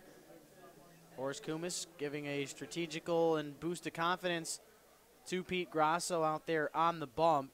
And Grasso trying to get out of this inning after already giving up the 1 run on that solo shot from Ibarra that cut this Eastside lead in half. And Brandon Larkin Guilfoyle, that 90-mile-an-hour fastball inside, misses high. And to this point, through 2 2/3, Grasso doing a really good job. Really only made one mistake on that Ibarra home run. Ground ball to the right side, and look at that man, Mr. Sebastian Diaz. He took a hard ground ball that I honestly thought was going to get through and makes the play with ease. It was like he didn't hesitate at all and knew that he was able to make the play. Really nice defense there from Sebastian Diaz to retire Brandon Larkin Guilfoyle for the third and final out. But the Unicorns get a run on the solo shot from Spencer Ibarra in the home half of the third. We head to the fourth. Hoppers out in front by 1. You're watching the USPBL YouTube channel.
welcome back, ladies and gentlemen. Rich Borland, Stephen McDonald with you as we head to the fourth inning. Cody Brown out for his fourth inning of work. He'll deal with the 7, 8, 9 hitters of Team Eastside here, beginning with John Kraft, who I just heard was the 2016 Coppin State Male Athlete of the Year. John Kraft, of course, a familiar face here at the USPBL. Kraft in his second season with the Eastside Diamond Hoppers.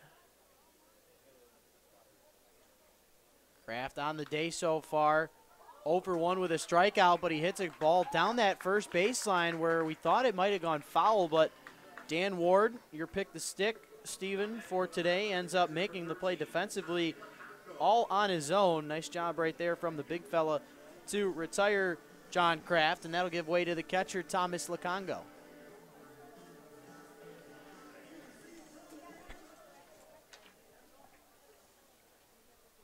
Lacongo on the day, 0 for 1, grounded out to second base. He hits another ground ball, this time over to the left side of the infield. Brandon Larkin Guilfoyle ends up getting the baseball to make contact with his leather, and looks like it might go down in the books as an E5. Still waiting on the ruling. And in fact, there it goes, the one up in the E column. So E5 allows Thomas Lacongo to reach base safely with one out here in the top of the fourth. And now the number 9 hitter, Kevin Watley, standing in 0 for 1 on the day with a strikeout.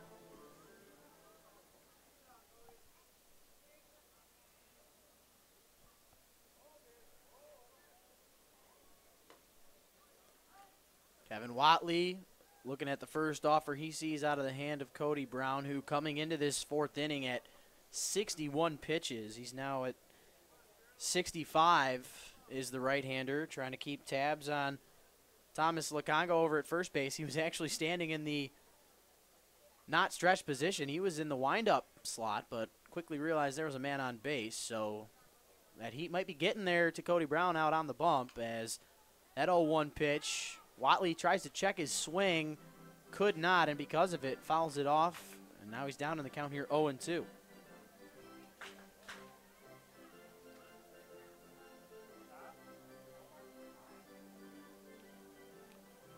So, Tigers in action today as well against the Los Angeles Angels. Heard that Shuhei Ohtani will be making the start on Wednesday. Expect a big crowd at Comerica Park. No games here on Wednesday, but we'll have games Thursday through Sunday next weekend. So come back on out to the ballpark. Mention Thursday, Thirsty Thursday, presented by Dave & Buster's. It's also Irish American Heritage Night at the ballpark. Watley, meanwhile, checking his swing again. This time holds off on one.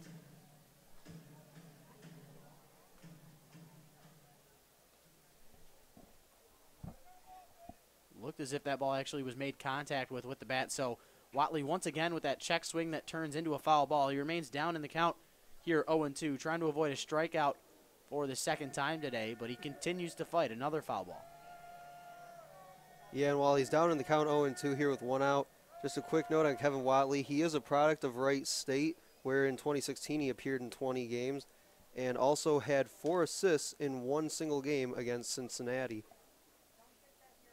0-2 pitch, swung on and missed. Watley is retired for the second time today via the swing and the miss, and that'll bring us back to the top of this East Side order in Cody Ruticilli. Ruticilli in his last at-bat doubled but could not come in to score. In that second inning, he was the only hit in that inning. Thomas Lacongo had a ground out. Kevin Watley had the strikeout. Ruticilli reached on the double, but then Sebastian Diaz struck out for the third out there. So trying to get the Hoppers in motion here as Cody Ruticilli can't agree with that call. You saw the catcher, Chris Allen, lose that baseball out of the mitt, but it was still, in fact, called a strike. You don't see that happen too often. Ruticilli has a good reason to plead his case there, but instead he'll be down in the count here 0-1. Yep, and Cody Allen just coming back from a meeting on the mound with his pitcher there. Yep, got to make sure they're on the same page against a guy like Ruticilli, batting .350 coming into play today, already with that double. Hits a line drive over to the left side of the infield. Adrian Guzman, are you kidding me? A tough hop on the dive. He gets the stop and gets the lead runner at second base to retire Lukongo. That was a really nice play from the starting shortstop for the Utica Unicorns. Part of the reason he's out there every day manning that position. But a nice job right there for the Corns. Take us to the home half of the fourth. Hoppers out in front still 2-1. You're watching the USPBL YouTube channel.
Welcome back, ladies and gentlemen. Rich Borland alongside Stephen McDonald here as we head to the home half of the fourth on this gorgeous Memorial Day Monday contest. Mention that it's Dollar Day at the ballpark. We got dollar hot dogs, dollar soft drinks, and dollar chips for all the fans in attendance.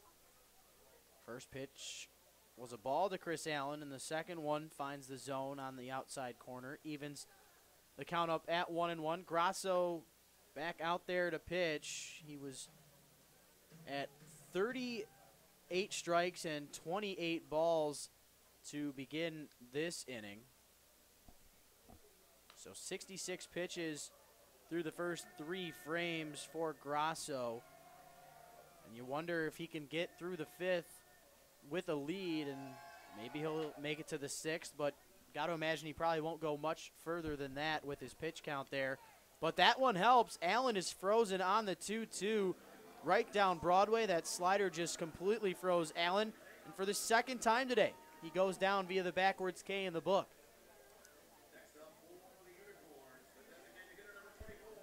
Yeah, Grasso really getting a lot of those backwards Ks today. That's his third. Looks like of the game, second on Chris Allen. Really keeping these hitters off balance. Yeah, 5 total strikeouts for Grasso on the afternoon, and he's not slowing down here against Lolio. Starts him off with a fastball that gets called a strike. Lolio did reach on a base on balls that he worked the count full in his last at-bat. Looks at the 0-1. Evens it up at 1-1. Erlinson on deck. He hopes that he has a base runner out there, but Lolio, one of the power guys in this league, mentioned he had 6 home runs last year. He's got 1 under his belt here in 2018. Batting .286 in his time thus far here this season. The 2-1, big cut there from Lolio, but can't make any contact on it. Count evens up at 2-2 as the wind picks up a little bit here, riding out a little bit towards left field. In the dirt, Lolio holds off just in time, and now the count for the second time today against Lolio reaches full.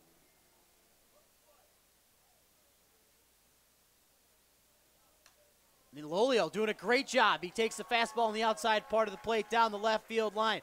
Rounding first, thinking about two, but he'll stay at one just in case. Nice job by Gabe Gunter to range that baseball down and then get it into second base before Lolio could even think about getting into scoring position. So Justin Erlinson will step in now, 0-for-1 on the day with a ground out to short.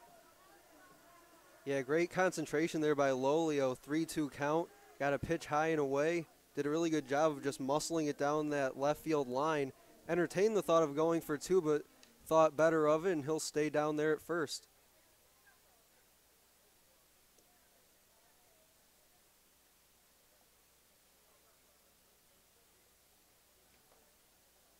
Justin Erlinson chasing after one. A big cut as he was trying to take one out of the yard. Joined his teammate, Mr. Spencer Ibarra, on the day.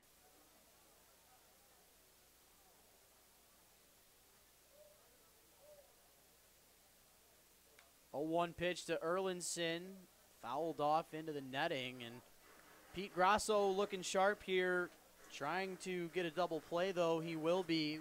Erlinson, not a slow guy, but Lolio over there on first base, not a ton of speed, so if you get a hard ground ball hit, might be able to, in fact, get two out of it.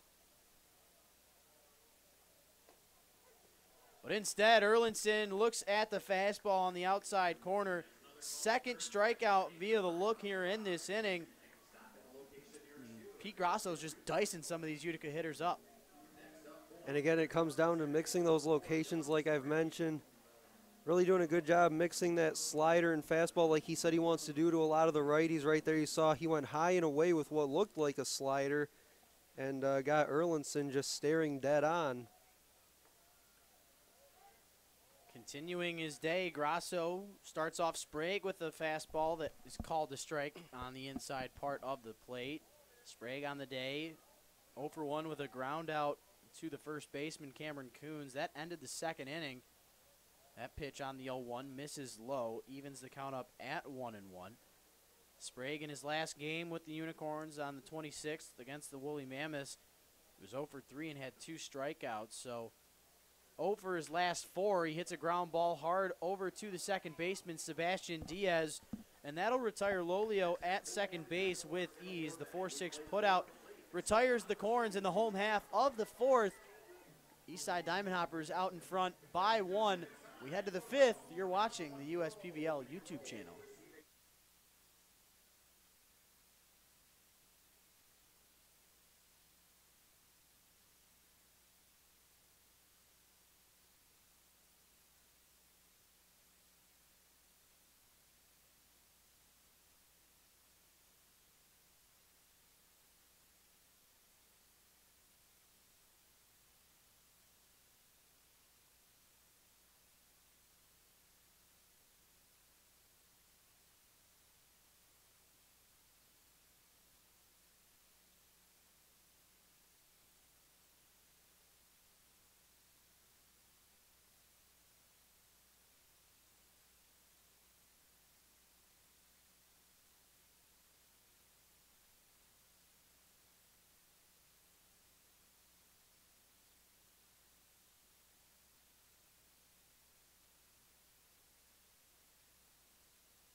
Welcome back, ladies and gentlemen, to today's YouTube broadcast of USPBL baseball on this Monday afternoon, Memorial Day here at the ballpark. Sebastian Diaz, Gabe Gunter, and Cameron Coons due up for Team Eastside here in this top half of the 5th inning. It's been a great baseball game thus far. 2-1 your score in favor of the Hoppers. They got both of their runs in the first inning off of a walk, a couple of singles, and a sacrifice flyout. Put them up early, and then a solo shot from Spencer Ibarra in the home half of the third have put the Unicorns on the map. Meanwhile, Diaz in this count looks at 2 different pitches after swinging and missing at the strike one. The count 2-1 on the batter. Diaz 0 for 1 on the day, struck out looking in the second, but walked, stole a base, and scored a run in the first. He has been a difference maker thus far defensively this season. Had a big home run on Friday. And on the 3-1 pitch, he looks at a called strike, brings the count full. So Cody Brown trying to match his counterpart Pete Grasso on the bump. He has 72 pitches coming into this inning. A ground ball to the left side. It's going to be a tough play, but Guzman, one of those guys that could make it. And the stretch over at first, the scoop, but he could not stay on the bag. Dan Ward looked like he was in time over there at first base. That throw kind of just dragged him off a little bit, and got to imagine that's probably going to be a base knock in the books, as that ball was hit very tough. But first base umpire Mr. Gary Wagenschutz said that he did come off of the bag, so you wonder if they'll mark it an error. I don't see any error get put up just yet. Looks like a hit. So it looks like it'll go down in the books as a base knock for Diaz, the leadoff single. Have the Hoppers moving here, but then another opportunity. Guzman can take it all again himself. And look at that. You don't do it on the first try, second try around, you get it done. Guzman with the hard ground ball hit his way, and just like that, Gabe Gunter gets taken out 2 for 1.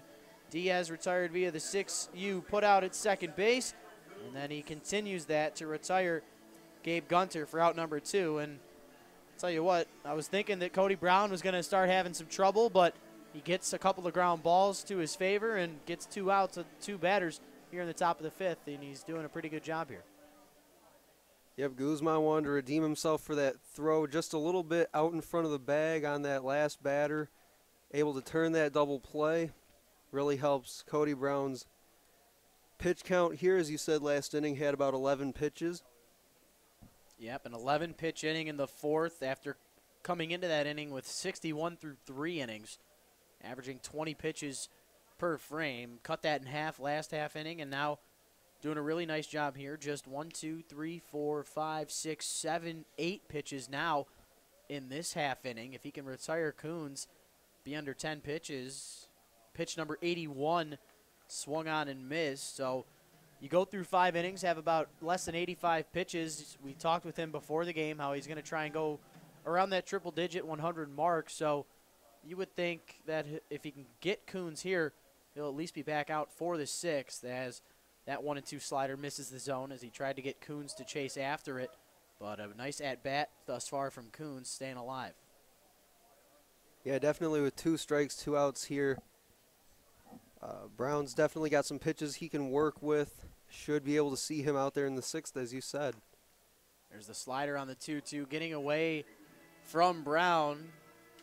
Nice job of Chris Allen to stay on his toes. Nobody on the base pass, so nothing to worry about if something gets past him. But you want to get Coons here if you are Cody Brown and the Unicorns. The payoff pitch, slider again.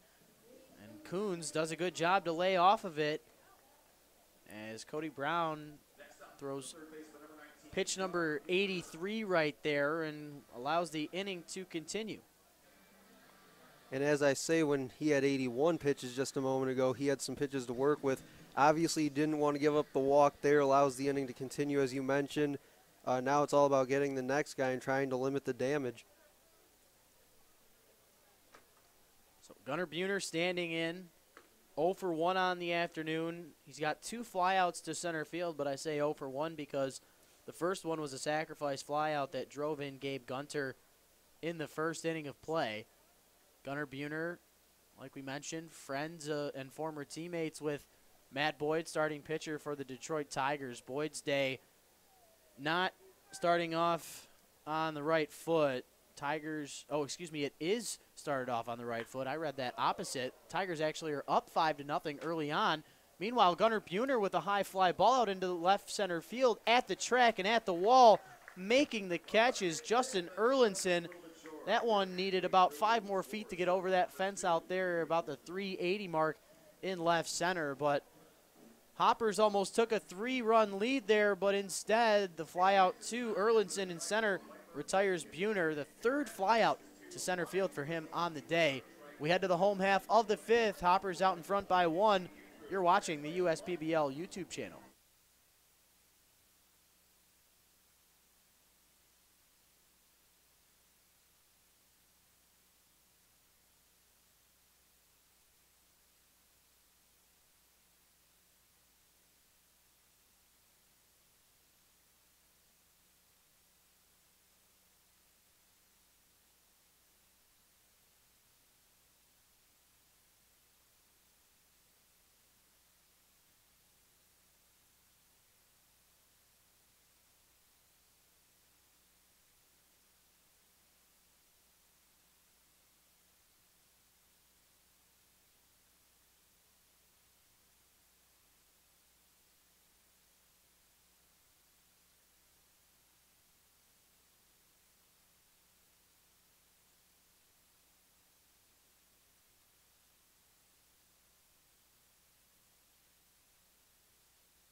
Welcome back, ladies and gentlemen. Rich Borland alongside Stephen McDonald here for today's Memorial Day baseball game. We got the Diamond Hoppers and Unicorns in a battle. Tight one thus far. Eastside Diamond Hoppers out in front of the Corns 2-1. And the man who had started on the mound for the Diamond Hoppers, Pete Grasso's day, is officially done. Grasso goes 4 innings, allows 1 earned run on 2 hits. That solo shot from Ibarra, the only damage done. He allowed 2 walks but had 6 strikeouts to his credit. And now Donald Warner stands in. First pitch he throws, to Adrian Guzman, ends up going into foul territory. Trying to get to that baseball was Cameron Coons. He went about as far as he possibly could, but could not get to it. The man on the mound now for the Eastside Diamond Hoppers, Don Warner, the man out of Lovelock, Nevada, in his in his 3rd relief appearance here in 2018. Second time he's facing off against these Unicorns. The last time was 10 days ago on May the 18th. He went 1.1 innings, allowed 2 walks, had 2 strikeouts against the 6 batters he faced, but did not allow any runs.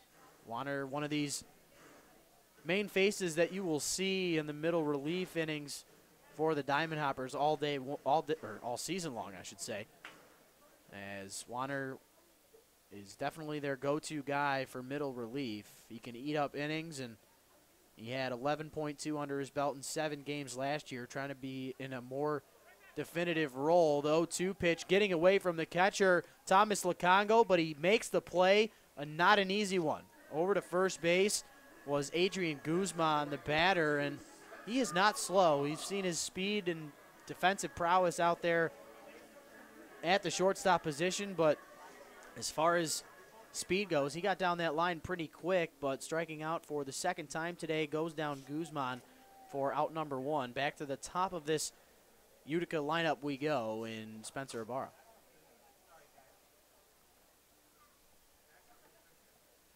Fastball outside corner to Ibarra, called strike. Warner sort of with that Daisuke Matsuzaka windup where he steps out to his left side, brings his arms over his head, pauses for a second, restarts his motion. You'll see it here. The step back, the arm swirl, brings it over the head. The kick, trying to be deceptive and mess with some of these hitters of the Utica Unicorns, but not a bad start for Ibarra. Heading the count here, 2-1, coming off of that home run in the third. So he's seeing the ball well today, and just like that, the 2-1 pitch, fastball missing outside. Ibarra with a really good hitter's count.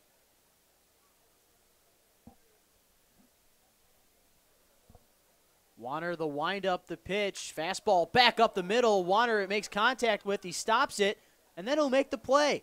That's not an easy job there from Warner. You're a pitcher as soon as that ball leaves your hand, and the second it does, you turn into a fielder, and he did his job. He gets the baseball stopped. It rolls just past him on the mound, runs behind him, picks it up, and throws the ball to first on a dime to retire Ibarra for the 1-3 putout, but not an easy one there for Warner. 2 up, 2 down. Nice job for the right-hander out of Missouri Western State University. Yep, Warner there just taking the one hopper right up in on him.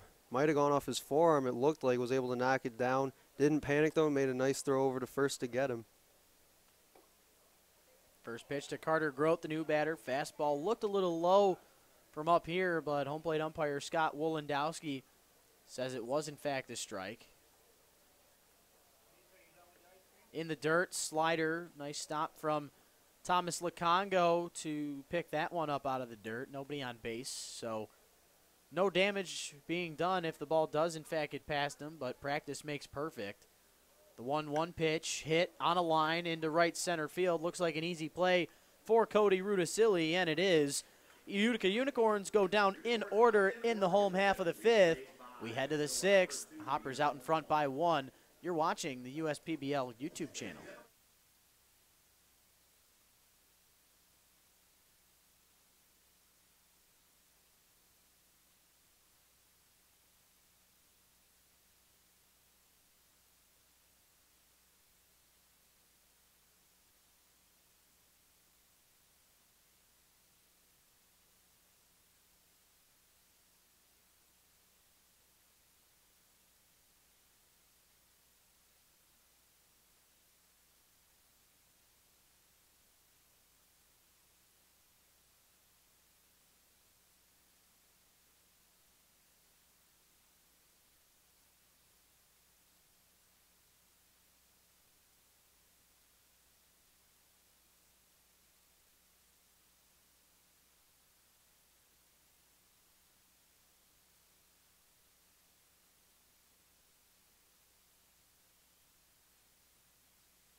Welcome back, ladies and gentlemen. Rich Borland alongside Stephen McDonald for today's broadcast. We're through 5 innings of play.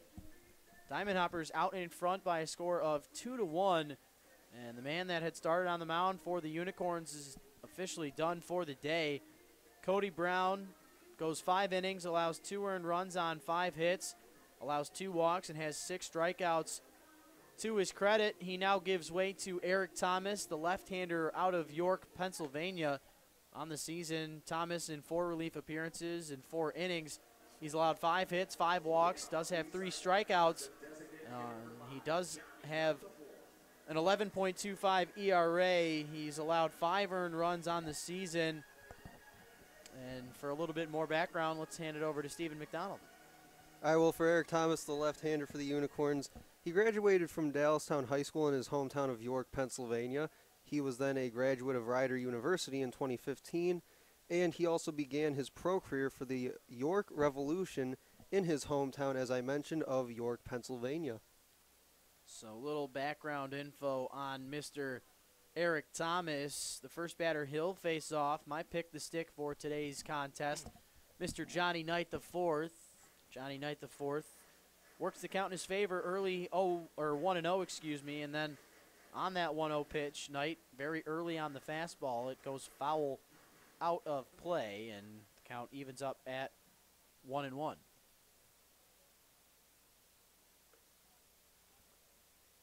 One pitch, fastball missing low and away. Count 2-1 now for Johnny Knight. Was hit by a pitch in his first plate appearance, just like your pick the stick, Mr. Dan Ward. And then since then, Dan Ward's had a better day than Johnny Knight. Knight back in the third ended the inning with a strikeout looking, and then Ward reached on a base on balls in the third.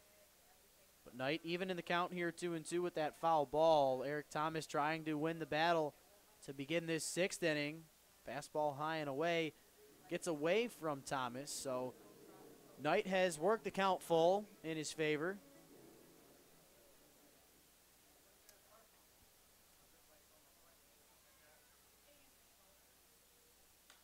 Ground ball chopped to the left side. Brandon Larkin Guilfoyle with the routine play retires Johnny Knight for out number 1. 1 up, 1 down via the 5-3 putout. Gives John Kraft the opportunity now.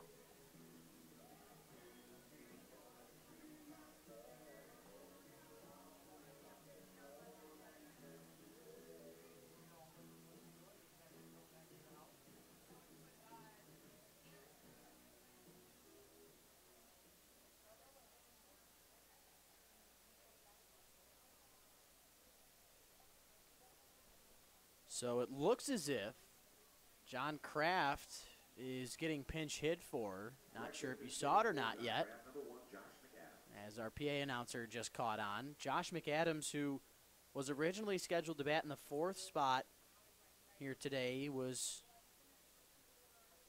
put in the spot by Cameron Coons, who started off in the 8th hole. Thomas Lacongo, the catcher, had been filled in for McAdams originally, and now he's in for John Kraft, who was the right fielder.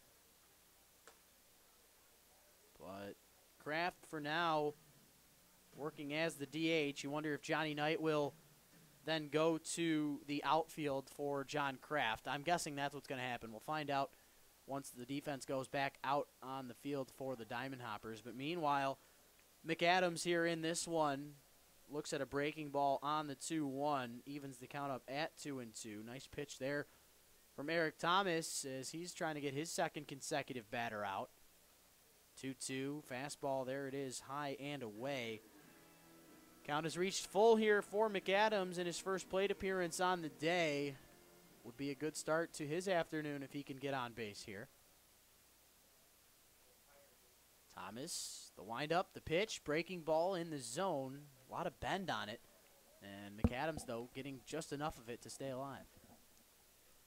And this is the 2nd full count of the inning for Donald Warner. So really trying to use a lot of pitches to get these first 2 outs here.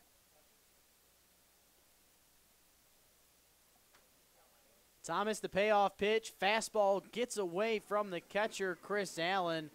McAdams reaches on the base on balls with 1 out. And that gives way to Thomas Lacongo.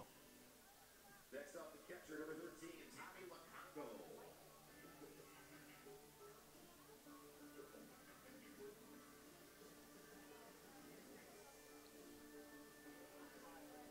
It's quite the day at the ballpark here, isn't it, Stephen? Got 90-degree weather. The sun has been shining all day. We actually have some clouds shading us right now, so pretty great weather here at the ballpark. Yeah, absolutely. And you mentioned the clouds. I think everybody out there, all the interns and everybody down there on the field doing their thing. I think they appreciate a little bit of shade for however long it's going to last, although it looks like it's starting to lighten back up again here. Yeah, no wind for the most part here today. It's all power if it leaves the park. It's exactly what Spencer Ibarra did back in the third inning. Thomas Lacongo, meanwhile, chases after a 1-0 offer, brings the count even at 1-1. Lacongo 0 for 2 on the afternoon, grounded out to second base in the second, reached on an error in the fourth. The third plate appearance, let's see what it does for him. Fastball, two-seamer, called strike. Looks like it took home plate umpire an extra second there to call it, but he does in fact make the call, and the count now 1-2 on Lacongo. Yeah, home plate umpire Scott Wolendowski taking a second look in at that one, wanted to make sure his call was correct there. Went up with the right hand. This ball in the dirt, getting away for a second from Chris Allen, but he keeps it in front of him to not allow McAdams to go anywhere. Got to imagine McAdams will be going to the DH spot. That's where he's been for the most part this season. He has played a little bit of first base, but he has entered the game for John Kraft, who was the starting right fielder today in the seventh hole. So Kraft's day is officially done. McAdams' day has just begun, but I don't expect McAdams to go to right field. Meanwhile, he's going over to second base. That one ricochets off of him as he was sliding into the bag, and that will be a strike him out, but no throw him out, as Thomas Lacongo is rung up on strikes for out number 2. McAdams does get into scoring position, though, with 2 outs.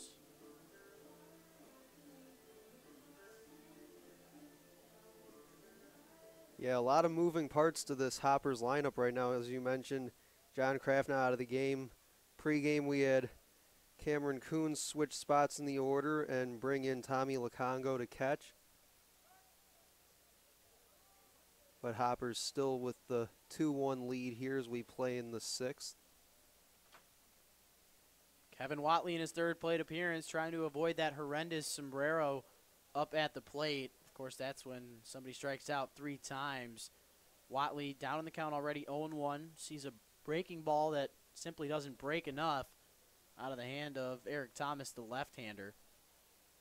But if you're Kevin Watley here, you want to try and put a ball into the outfield grass on the right side to drive in McAdams at second base. If you pull something out to left field, might not have enough on it to get McAdams into score. Watley, meanwhile, at the very last second, calls time and gets it from the home plate umpire, Wolendowski. Eric Thomas, you could tell, almost threw that ball into home plate, but he holds himself off just in time. And now the 1-1 pitch is delivered in the dirt, swung on and missed. Watley down here 1-2 already, and he's just 1 strike away from striking out for the 3rd time here today. And if I'm Eric Thomas, you just saw on the 1-1 pitch Watley chasing after something in the dirt. Down here now 1-2. I'd bring the same thing again. And there's a 2-seam swung on and missed. Watley swings and misses for the 3rd time today as Eric Thomas strikes out the last 2 batters that he faces in the inning. But the Hoppers still out in front of this one, 2-1. As we're halfway through 6, you're watching the USPBL YouTube channel.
Welcome back, ladies and gentlemen. Rich Borland alongside Stephen McDonald here for today's broadcast. Don Warner out for his second inning of work. He'll deal with Dan Ward, Brandon Larkin Guilfoyle, and Chris Allen to start off this one. Those three players combined to not have any hits so far. In fact, 3 strikeouts between the three of them.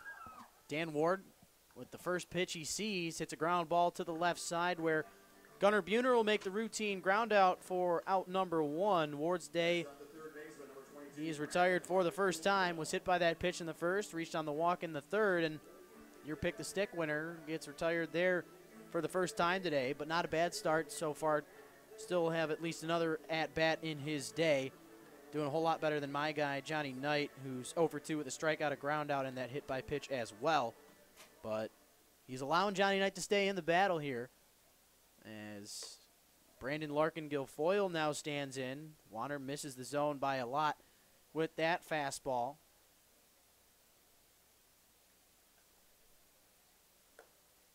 One-0 pitch. Warner continues to miss outside here early in this at-bat to Mr. Larkin Guilfoyle, the man out of Streamwood, Illinois. On the afternoon, Larkin Guilfoyle with a strikeout looking in the first and then grounded out to second base in the third. It's game number 6 of this Memorial Day weekend. We had one on Thursday, one on Friday, one on Saturday. Had 2 yesterday, and then the final 2 this weekend here today. It's been a fun one.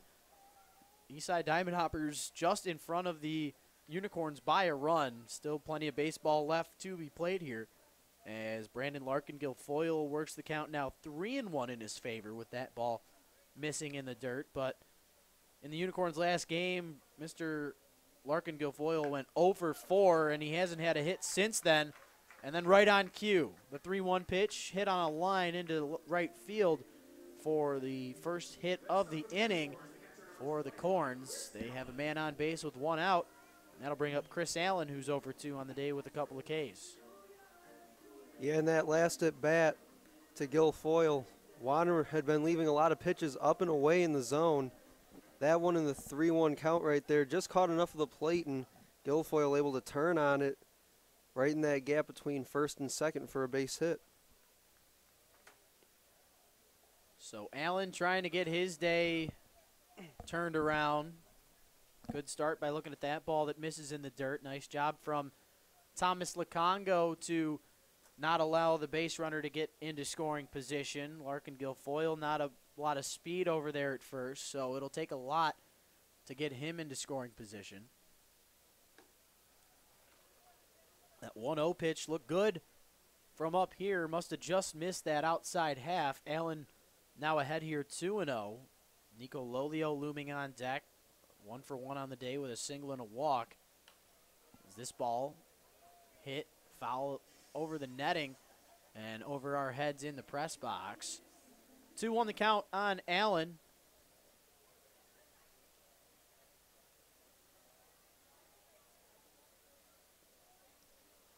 Chris Allen's batting average .348 as we speak. Fouls off the 2-1 offer from Don Warner. Brings the count to 2-2, but overall on the season, Jack Kranick of the Birmingham Bloomfield Beavers batting .393.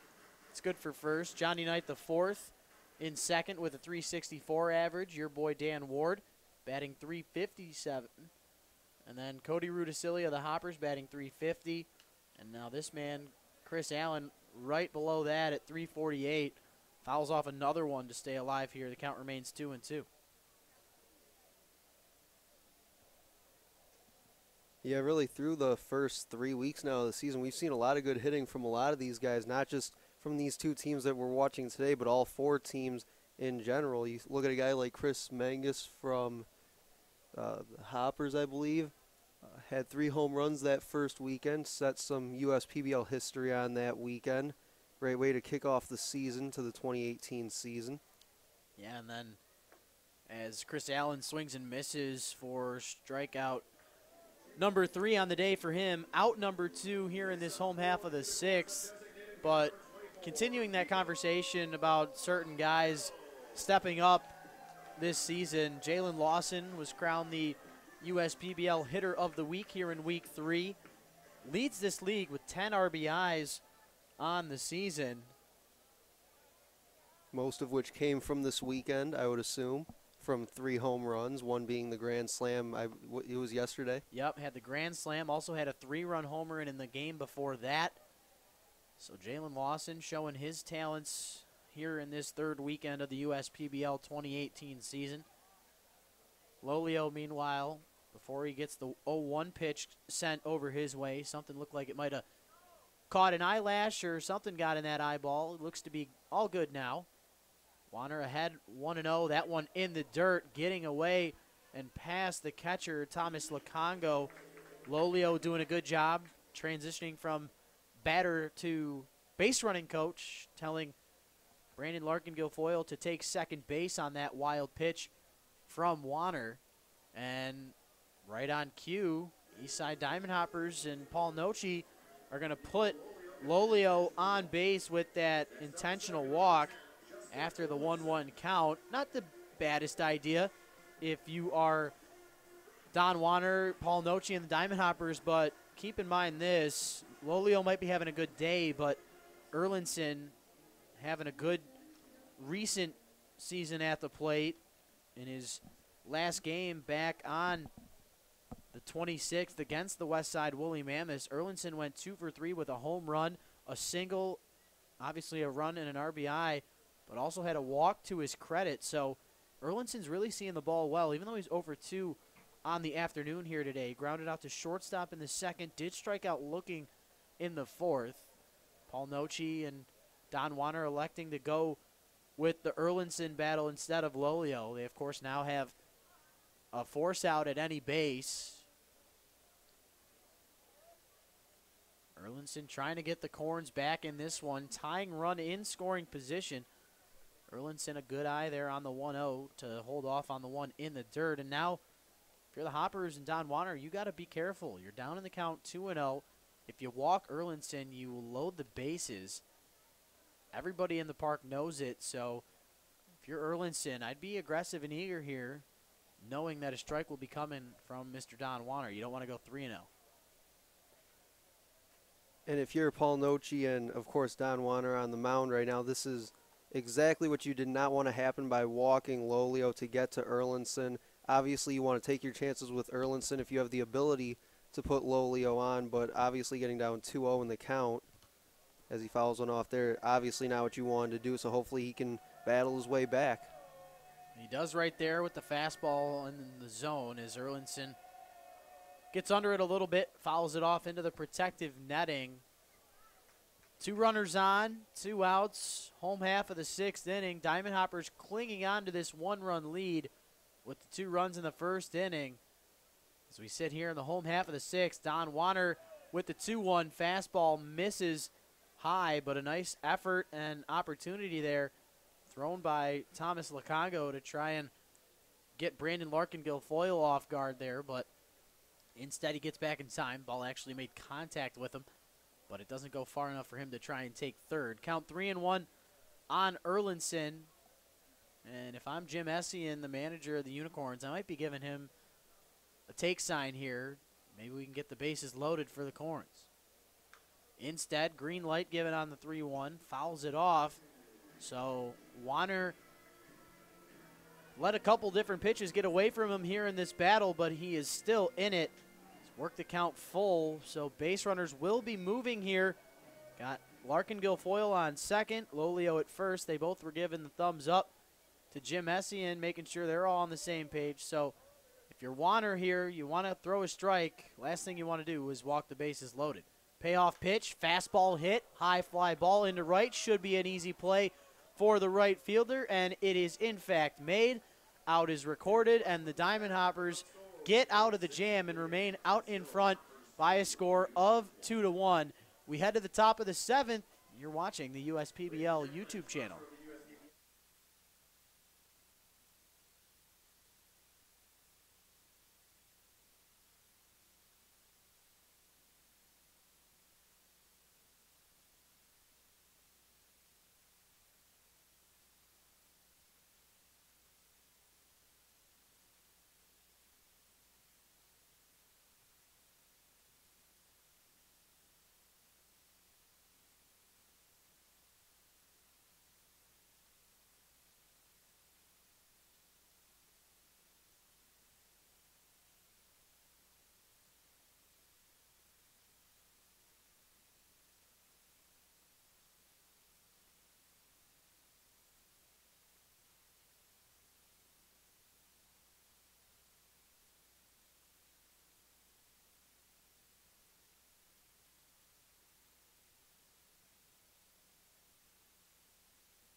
Welcome back, ladies and gentlemen. Rich Borland and Stephen McDonald here with you on this gorgeous dollar day at the ballpark on this Memorial holiday. Recognizing our veterans and active military.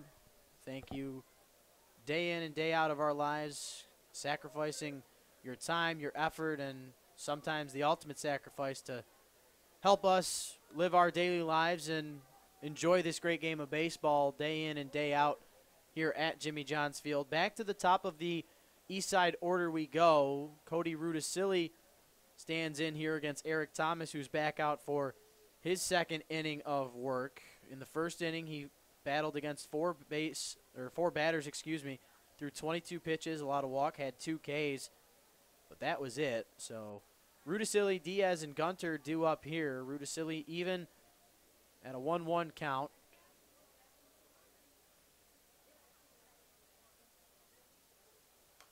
Foul ball off of the protective netting. Count quickly going to 1-2 on the batter. And these guys are just continuing to fight here in this 6th game of the weekend. Remember yesterday the Mammoths and Beavers were in a doubleheader, and the Mammoths took both of those games. Both of them were fairly close, but Jalen Lawson, the hitter of the week in the USPBL, taking charge. Had a grand slam in the first inning yesterday of Game 2, and he's just had a really nice season so far at the plate. Meanwhile, Rudisilli, in his 4th at-bat of the afternoon, chases after a breaking ball for out number 1. And he is now 1 of 4 on the day. Had that double back in the 2nd inning, but outside of that, a fly out to right. He reached on a fielder's choice, and now that strikeout there brings up Sebastian Diaz, who's having a good day at the plate. 1 of 2 on the afternoon, a single, a strikeout, but did reach on a walk and had a stolen base and scored in the 1st inning. He was that first run of the game. Gabe Gunter came in to score the 2nd run, which would be the game-winning run as of right now. Still the 3 innings left to play here. Diaz against Eric Thomas. 1-0 pitch, missing outside. The count now 2-0 on Diaz, and really liking the approach we're seeing from him. First couple of games, he was struggling at the plate mightily, but last few, he has done really well. He's changed that approach a little bit and stays in there. 2-0 pitch, fastball. Brings the count to 2-1, but something we don't talk about too much. You got Diamond Hoppers, you got Unicorns, you got Woolly Mammoths, and you got Beavers. You got any favorites here as you're interning here now with us at the USPBL, Mr. McDonald? Anything stand out to you?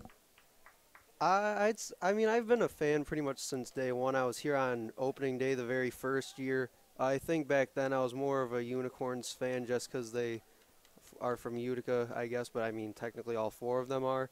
But I'd say now I've kind of learned how to, I guess, see kind of the good things that all these teams kind of present, whether it be offense, defense, pitching. Some have a little bit of both. I think like we're seeing here today with guys like Erlinson out in the outfield turning in some nice defensive plays. So I'd say I'm more impartial nowadays. As broadcasters should be. I was just testing you there a little bit, seeing if you were playing any favoritism, but nice job there. As that ball is lofted into dead center field, Diaz is retired for out number 2 here in the top of the 7th inning. Eric Thomas has done a nice job in relief of Cody Brown, who had went 5 innings, allowed 2 earned runs in that first inning, gave up 2 walks, but did have the 6 strikeouts. Not the best day that Cody Brown could have had, but one where he was accomplishing certain things. Just those 2 earned runs in the first kind of set the tone for the rest of this ball game. It's been close the entire way through, but the Diamond Hoppers, just with that early edge that they've taken through the rest of this game. But I'm really liking what we're seeing out of Eric Thomas here in relief. Battling against the 3rd batter of the inning, trying to get a 1-2-3 inning here. If he can retire Gabe Gunter, who's 2 for 3 on the afternoon. Not an easy out. 2 singles, a run scored for Mr. Gabe Gunter, who has scored what would be game-winning run. Fly ball hit at the track, at the wall. Carter Grote, can he make the play? He does! As he runs into the wall, he comes up with the baseball, and the 1-2-3 inning is complete for Eric Thomas, but not without a tip of the cap for his left fielder. My goodness, Carter Grote, what a job right there.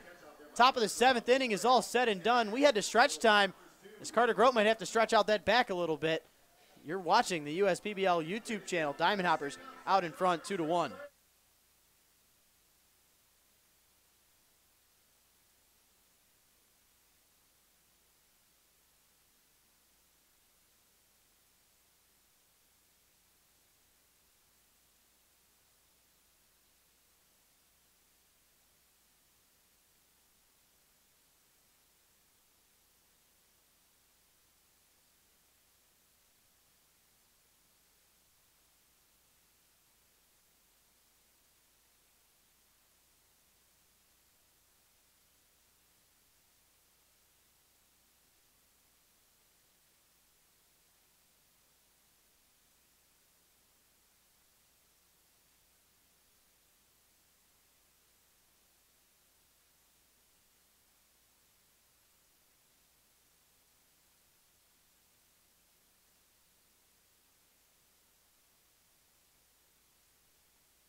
Welcome back, ladies and gentlemen. Rich Borland, Steve McDonald here with you on the broadcast. Eastside Diamond Hoppers out in front of the Corns, 2-1 as we just get out of stretch time. Dylan Sprague due up.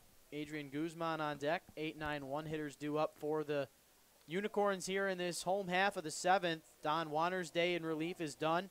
Goes 2 innings, allows just 1 hit, 1 walk, had 2 strikeouts to his credit, and then coming in to pitch for him is the man who is tied for the league lead with wins with 2. He's tied with just 2 other players. That is Logan Gillespie on the season. Gillespie, a 2-0 record through 9 innings pitched.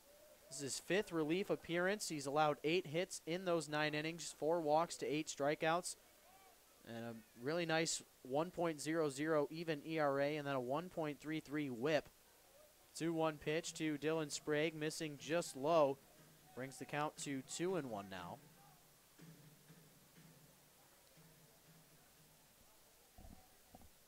Sprague on the afternoon, 0 for 2 with a ground out to first base, and he reached on a fielder's choice back in the 4th. He takes ball 4 right there, and just like that, the Unicorns have their leadoff man on via the base on balls. We see if that will come back to haunt the Diamond Hoppers.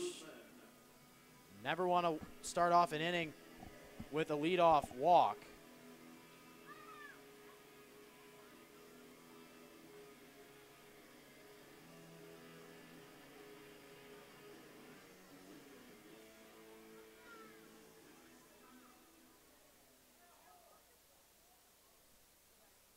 So Adrian Guzman standing in here now. Guzman with a tough day at the plate thus far, 0 for 2. with a couple of strikeouts. He gets out of the way of the first pitch he sees there. Almost got hit. Count 1-0 on him. But got to be careful here if you're Logan Gillespie. He's had a lot of success so far this season, but he's allowed the leadoff batter to get on in Dylan Sprague, and then Adrian Guzman here already ahead in the count 2-0. That's the great thing about baseball. If you're Gillespie, you can knock these two guys out with one pitch if you can get a ground ball, but it will be tough to try and turn two against Guzman, the speedy shortstop batting in the 9-hole. But look at this, Gillespie in his first bit of a predicament all season long. Leadoff walk, and now second batter he's faced. He's down in the count here 3-0. We do see some action in that left field bullpen where the Utica Unicorns bullpen staff is. Gillespie, meanwhile, on the 3-0. Fastball outside corner. Catches enough of the zone to keep him alive in the count. Looks like Guzman might have been taking all the way right there. Didn't really flinch at that pitch. Gillespie needed to throw a strike there. Having trouble commanding his fastball so far in this at-bat. Not anymore, though. Guzman with a high fly ball out to left at the wall, but it will be caught. That looked really good off of the bat, but out there in left field, that's Gabe Gunter. Takes a few steps back into his left to make the catch, and he made it look a lot easier than I thought it was going to be. That ball was hit on a rope off the bat of Adrian Guzman, but instead of a base knock or a home run, it's just a fly out to get retired for out number one. So the base runner, Dylan Sprague, will stay at first base. And now Spencer Ibarra stands in.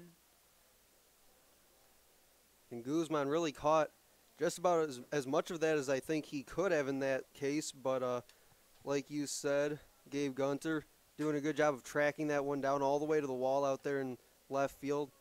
That's one of the things I'm really impressed about with these guys, is that their ability to cover the whole outfield the way that they do and make it look so easy. Obviously, like I said earlier in the game, Justin Erlinson making it look easy out there in center field for the Unicorns, and now Gunter out there in left for the Hoppers.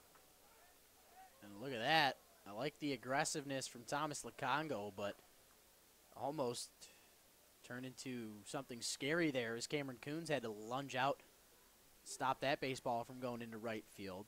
Count 2-1 on Ibarra, who had that solo shot back in the third inning, the only run for the Corns here in this one, but he could give these Unicorns the lead with one swing of the bat if he elects to hit another home run. Gillespie, meanwhile, keeping tabs on Sprague over there at first base. Sprague on the season. Let's check and see if he's got any stolen bases to his credit just yet in 2018. Had only one stolen base all of last year. Nothing yet so far here in 2018. Slider inside. Ibarra has to hold off and stay alive, getting out of the way of that one. Count 2-1 here on the batter.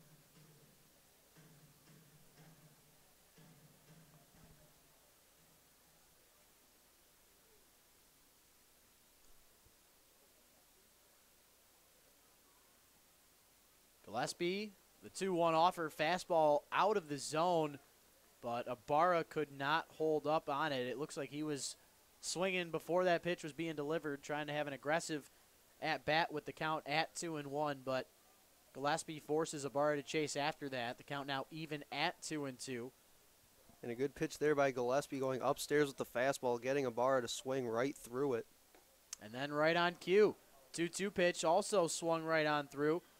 Second out of the inning gets recorded in the books as a strikeout, and that'll bring up Carter Grote, who's still looking for his first base knock of the day. A ground out, a fly out, and a pop out to his credit so far. He's hit pretty much everything to the left side. He had a pop out to third base, a grounder to short, and then a fly out to left center field. And Ibarra there upset with himself as he walks off the field, snapping his bat over his knee. Wasn't happy about that strikeout.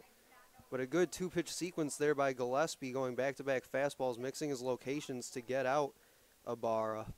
Yeah, Ibarra, of course, had that home run in the third, was obviously trying to do something productive, but can't come up clutch here in this home half of the 7th inning. He might still get one more at-bat, pending how many hitters we go through of this Utica team in the rest of the 7th and in the 8th. But the count here 2-0 on Carter Grote. Good hitter's count with an opportunity for him to get his first base knock of the day. Instead, slider going out of the zone. And he's worked himself now into a 3-0 count. We've already seen that happen once for Gillespie here today, and we'll see if he can fight back in this one. And Carter Grote playing a little hero ball out there in left field last half inning as he jumped into the wall. Let's see if he can do it here offensively. Looks at the 3-0 pitch as he should. But that one getting called a strike on the outside part of the plate. Grote at the plate. Over at first is Dylan Sprague, who led this inning off with a base on balls. Gillespie trying to limit the damage here since then, and he's done well. Guzman flied out to left. That was right at the wall. Nice play from Gabe Gunter. And then the strikeout to Ibarra that led to him breaking the bat over his knee, clearly in disgust with himself. But if Gillespie can get Carter Grote here, it would be a big spot in relief. Payoff pitch, runner goes, ground ball, hit to the left side, couple of chops to the shortstop. Kevin Watley makes the play over at first to Coons, retiring the batter Carter Grote for the third and final out. 6-3 putout retires the Unicorns, and they show some threats but can't do any damage in the home half of the 7th. We're through 7. We head to the top of the 8th, and the Diamond Hoppers still out front by 1. You're watching the USPBL YouTube channel.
To the 8th inning we go. Rich Borland, Steve McDonald, your broadcasters for today's festivities. We got Cameron Coons, Gunnar Buhner, and Johnny Knight IV due up for the Eastside Diamond Hoppers in this top of the 8th inning.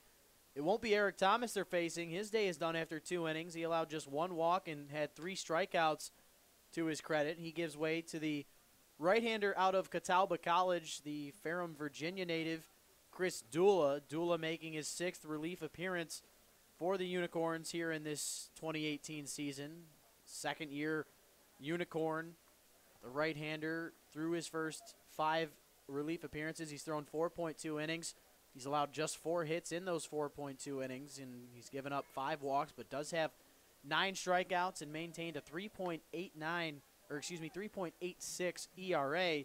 But Cameron Coons has started his day off slow with the 3-0 count as Chris Dula is trying to get in some sort of rhythm here. But a nice day at the plate so far for Cameron Coons as he looks at the 3-0 offer as a called strike. Coons on the day singled in a run back in the first inning, struck out in the third, reached on a walk in the fifth, and he'll reach on another one. Back-to-back walks for Coons. A leadoff walk here in this 8th inning. Your team's already up by 1. Nice job by Coons to get on base as the leadoff hitter. Does his job, and now we'll see what Gunnar Buhner can do.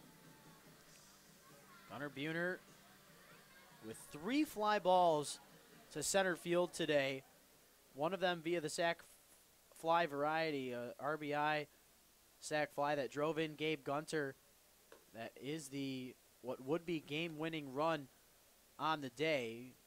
Steven, I bet you any money if I had it that he's going to hit a fly ball to center field here. So if I'm Erlinson, I'm getting ready for one to come my way. The count 1-0 on Buhner.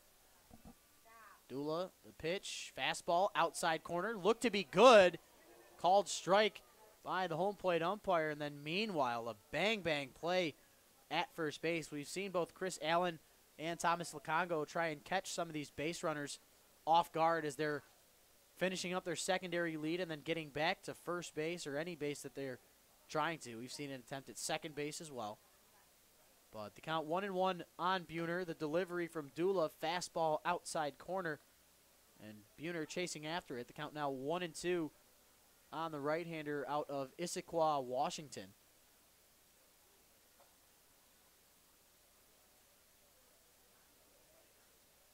Buhner trying to stay alive in the count. The 1-2 slider swung on and missed. Dula's got some high heat on all of his pitches, and he gets Buhner there chasing via the swing and the miss for out number 1. And now my pick the stick batter for the day, Johnny Knight the 4th, trying to give the Unicorns an insurance run. Was hit by that pitch in the first, struck out looking to end the third, and then grounded out to third base to begin the 6th. This will be probably his last at-bat of the day. That one getting away from the catcher, but a quick bounce back might make a play at second. Instead, it ricochets off the glove of Adrian Guzman, and getting all the way over to third base is Cameron Coons. So a wild pitch gets Coons over to second, and then a ball that gets away from Adrian Guzman will end up allowing Cameron Coons to get all the way to third base. He's just now 90 feet away from giving the Diamond Hoppers an insurance run.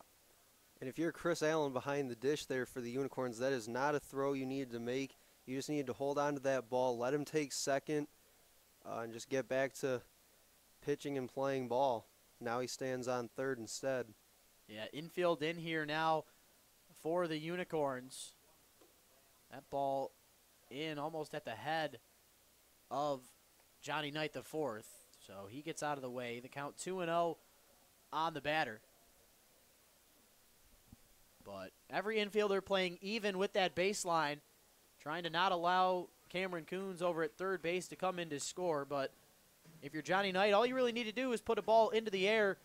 It'll either fall down for a base knock or will be recorded as a sacrifice fly out. Coons not the fastest guy over there at third base, but if you put it deep enough, just about anybody will be able to score. Meanwhile, the 2-1 pitch tonight misses outside. So a really good hitter's count now for the man out of Jefferson, Ohio, as the DH here this afternoon. 3-1 pitch, too far inside, so Johnny Knight reaches base safely for the second time today. And now the runners will be at the corners. No action in the Hopper bullpen, so Gillespie will most likely be coming back out, but there is, in fact, 2 guys getting loose out there in left field. Looks as if number 51, that's Michael Scamonico, is getting loose, the big left-hander out of Dumont, New Jersey. Now this one getting away from Dula, and the great job of our audio guy, Mr. Dan Dobler, throwing the good old Bob Euchre just a bit outside. That one nowhere near the strike zone. Nice job right there to be on your toes over there in the audio room, Mr. Danny. And you know what? With the runner going to second base and Johnny Knight the fourth, that leaves first base open. So McAdams will actually reach base safely for the second time today via the walk. This one intentional version. So the bases are loaded, and Steven, not sure if you've ever heard this or not, but when the Diamond Hoppers have base runners on, you don't say ducks on the pond. They actually have some hoppers on the lily pads. And I believe if you heard just a second ago, that's what our man Johnny G next door to us said.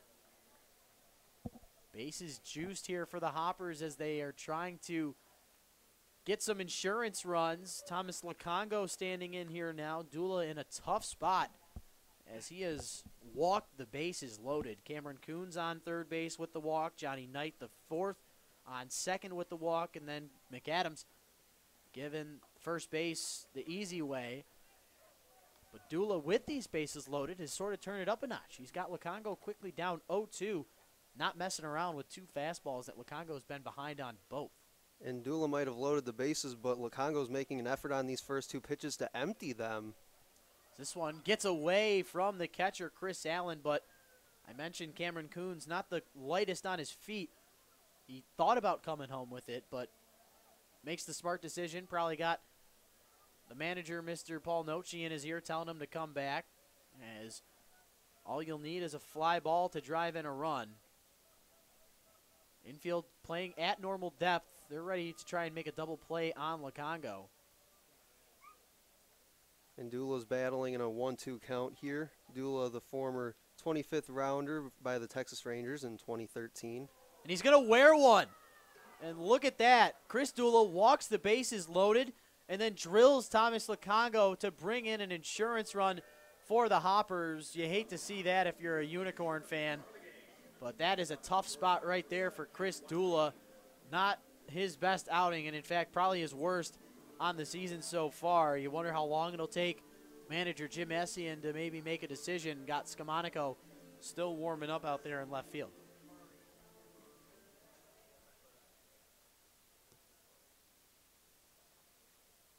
Yeah, you got to figure now 3-1 the lead for the Hoppers. Dula's going to be on a bit of a shorter leash now, given the circumstances and the point of the game that we're in. An RBI hit by pitch. You don't see that too often. Watley down in the count here, 0-1. Dula trying somehow to come out of this inning a little less unscathed than he's already turned this one into. Hoppers, if you're joining us here late in this one, got 2 runs in the top of the first inning with a walk, a couple of singles, and a sacrifice fly ball. That drove in Diaz and Gunter. And now here in this top of the 8th inning, they get 3 walks and then a hit by pitch to give them their 3rd run of the ball game, but they're not done yet. Kevin Watley, who's 0 for 3 on the day with 3 strikeouts, with his best opportunity at the plate all day long to drive in a run, even with the count here 1-1 against Dula. Johnny Knight, the 4th on 3rd. McAdams over there at 2nd. Lacongo now on first with that hit by pitch. Watley, meanwhile, fouling off the 1-1 effort. Out of play. The count now 1-2 on the batter. And Chris Dula, if you're him, you really wish that you could get Watley for the 4th time here today on strikeouts and cut that out margin to just 1. Give everybody sort of a little bit less of a pressure on their shoulders. But plenty of it on Dula's. The 1-2 pitch slider fouled off. Looked like Watley was trying to hold back, but instead could not, and it goes off of the lumber and out of play. But probably good for Watley. That pitch looked pretty good. I bet if you held off on it, it probably would have gone down in the books for his 4th strikeout of the game. Yeah, nice defensive swing there, by Watley. He has a chance to make up for 3, as we see a pitch outside, 3 kind of bad at-bats from him today with the 3 strikeouts. He has a chance to make up for that right here if he can get a big hit or at least drive in another run somehow, some way.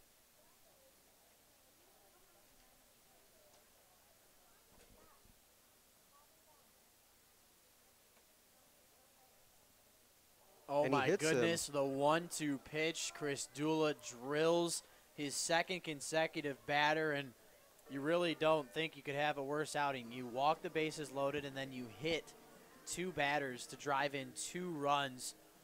And now Jim Estienne making his way out to the pitcher's mound, and he is going to be bringing in Scamonico. So we'll take a quick break, give you Dula's line, and then tell you a little bit about the man coming out to pitch. Take a quick break, but the Diamond Hoppers now out in front of this one by a score of 4-1. You're watching the USPBL YouTube channel.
Welcome back, ladies and gentlemen. As we sit here in the top of the 8th inning, Diamond Hoppers out in front of this one by a score of 4-1. And part of that reasoning is because of Chris Dula. He had came in here in this 8th inning, a really good reliever for this Unicorn team, but just an off day for the right-hander. He had thrown 3 walks in just .1 innings. He's allowed 2 earned runs, but he's in charge of all 3 guys on the base pass now. And he also hit 2 guys. So you get 3 walks to load the bases and then hit 2 batters in to score. Just a tough outing for Mr. Dula. We'll see if the new man on the mound, Mr. Michael Scamonico, can do any better. He's in his 5th relief appearance here in 2018, matching his relief appearances from last season. So Scamonico with a lot bigger of a role here in 2018 compared to last season. But quickly, as we head back to the top of this Eastside order, Cody Rudisilli swinging and missing at a couple pitches. He's quickly down in the count here, 0-2. Scamonico working hard here in this hot late May heat. Fastball missing outside, brings the count to 1-2.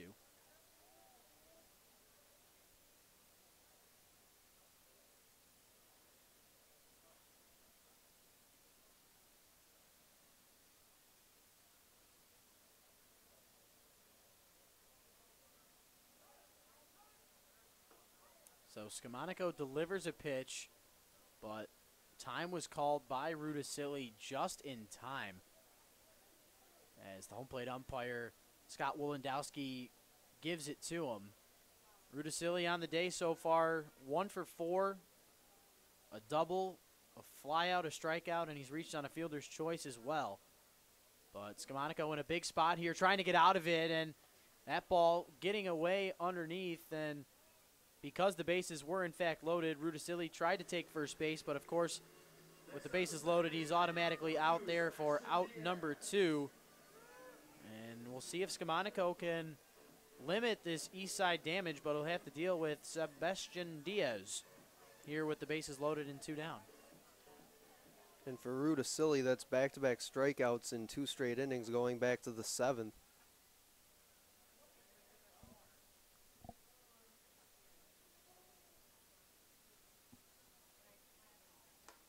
Backdoor slider from Skamonico gets Diaz down in the count here 0-1. Diaz on the afternoon scored the first run of the ball game after he walked, singled, and scored a run on an RBI single from Cameron Coons. He struck out looking to end the second. He had a single in the fifth, but was taken out at second base by Adrian Guzman unassisted, and then he flew out to Erlinson back in the seventh. So trying to get a big hit and a big notch on his belt is Diaz. He can widen this one open big time if he can drive in a couple of runs, but not if Michael Skamonico has anything to say about it. 1-1 pitch, blazing fastball in there, swung on and missed. And I'll tell you what, Steven, that's part of the reason and the main reason that Skamonico is here at the USPBL. He is quite the hurler on the mound. He can really bring that fastball in there, mid to high 90s, and we'll see if he gets out of this much-needed jam. 1-2, breaking ball, got him, swung and a miss. The Hoppers leave him loaded in the eighth. 3 strikeouts, but 3 walks, 2 hit by pitches. Give the Hoppers the 3-run lead as we head to the home half of the eighth. You're watching the USPBL YouTube channel.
Welcome back, ladies and gentlemen, to the home half of the eighth we go. Eastside Diamond Hoppers getting 2 in the top half to widen their lead to 3.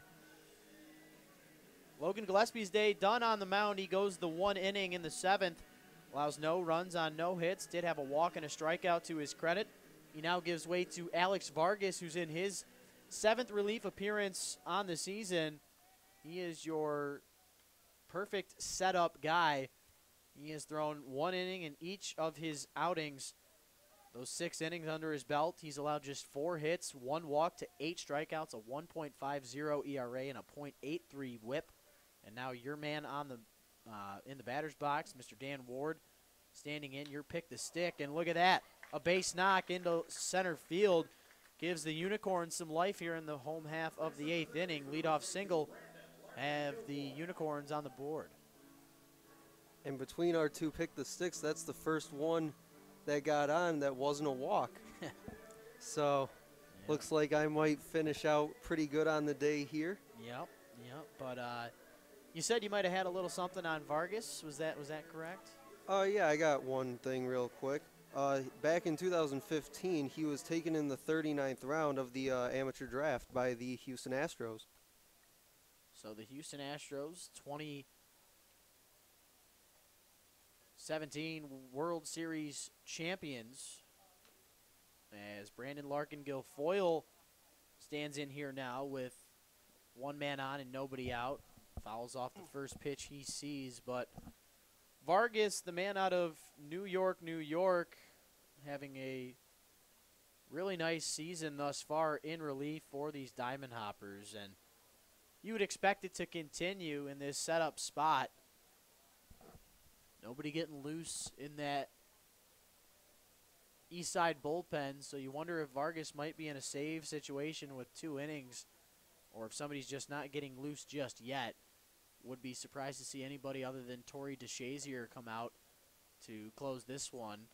Meanwhile, Larkin Guilfoyle looks at a ball low, evens the count up at 1-1 on the day thus far. A strikeout, a ground out, and a single for the left-hander.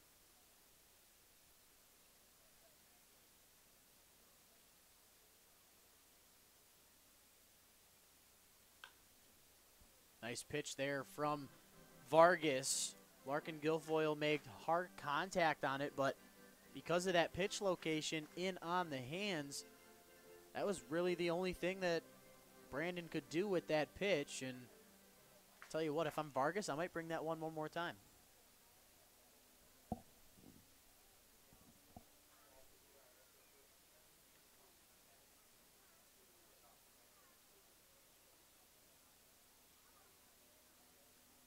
The kick, the push, the slider in the dirt, swung on and missed. And how about that, Ben, from that pitch from Vargas? We see why his numbers are so good. That slider right there having a lot to do with his success so far this season. It's just a looping, breaking ball that has so much lateral movement on it that batters get so excited but never come out with the results that they want against him. And it's very deceptive and a big reason why he is in this role.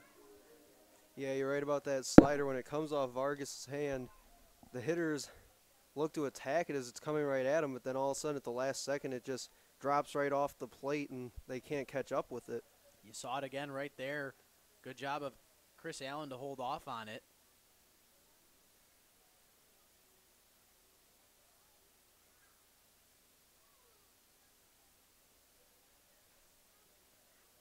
Chris Allen 0 for 3 so far with 3 strikeouts, but he's definitely seen his share of pitches in those 3 at-bats. Definitely had some patient at-bats today, not trying to rush things. Yeah, he's looked at 2 straight here to begin this at-bat, and I think for the first time today, Allen needs to be a little aggressive. He's ahead in the count here, 2-0. Got the tying run on deck. Allen hasn't hit a home run yet this year, but he's a big fella. He can probably take one out if he gets good wood on it, but instead on the 2-0, he looks at another one. This one called strike, inside corner, 2-1 to count. And a good pitch there by Vargas. Instead of trying to go upstairs with a fastball, buried it down in the zone, down in the corner, inside.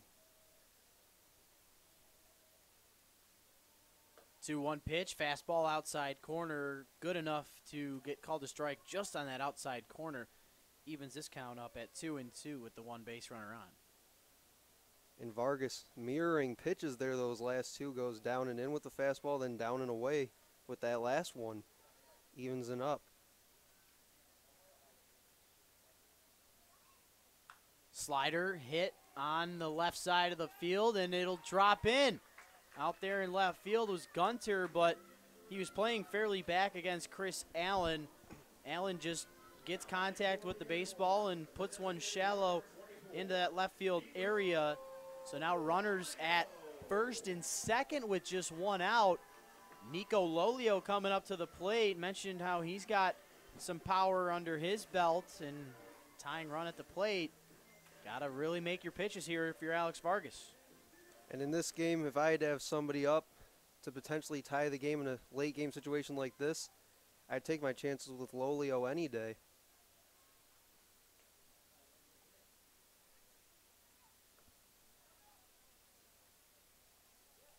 Lolio throwing up that stop sign to Dan Ward down at second, the runner there for the Unicorns.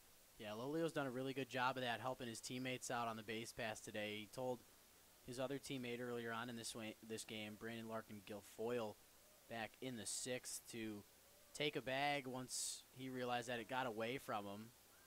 Speaking of getting away from him, Lukongo couldn't really find that baseball for his second, but staying put was Ward and Allen. Not a lot of speed on the base pass between the first baseman and catcher, but Lolio, if he can find a gap shot, I guarantee you Allen will be coming from first.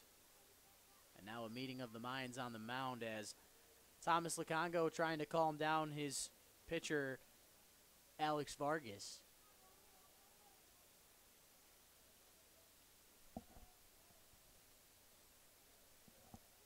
Lukongo doing a great job behind the dish today, calling a great game.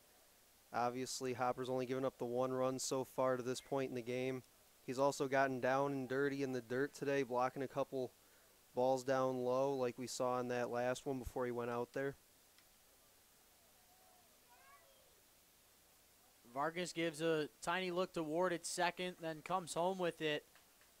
And Nico Lolio has worked himself a 3-0 count with 1 out. Got to imagine he's going to be given the take sign here. Vargas with the deep breath, the fastball inside, and it's ball 4. Nico Lolio has his 3rd walk of the game, one of them via the intentional variety, but that 4-pitch walk loads the bases. And now Justin Erlinson will stand in. There is an arm getting loose out there in the bullpen. Forrest Kumis, assistant coach of this team, standing out there having a conversation with his players. And really all you can say is, well, if you're Vargas, you got to pitch better. Maybe pitch to some contact. Get a hard ground ball hit. Try and get 2 with the price of 1 if you can here. But Vargas is in a tough spot. And he'll have to face off against Erlinson, who, if I say this correctly, I'm checking through our roster for the Unicorns in this lineup, and Erlinson just one of 3 batters in this lineup to not reach base safely at all here today. Erlinson 0 for 3 with a ground out, a strikeout, and a fly out. The other 2 guys that have yet to reach base, Adrian Guzman 0 for 3 with 2 strikeouts and a flyout, and then Carter Grote 0 for 4 on the day with a couple of ground outs and a couple of flyouts. Erlinson,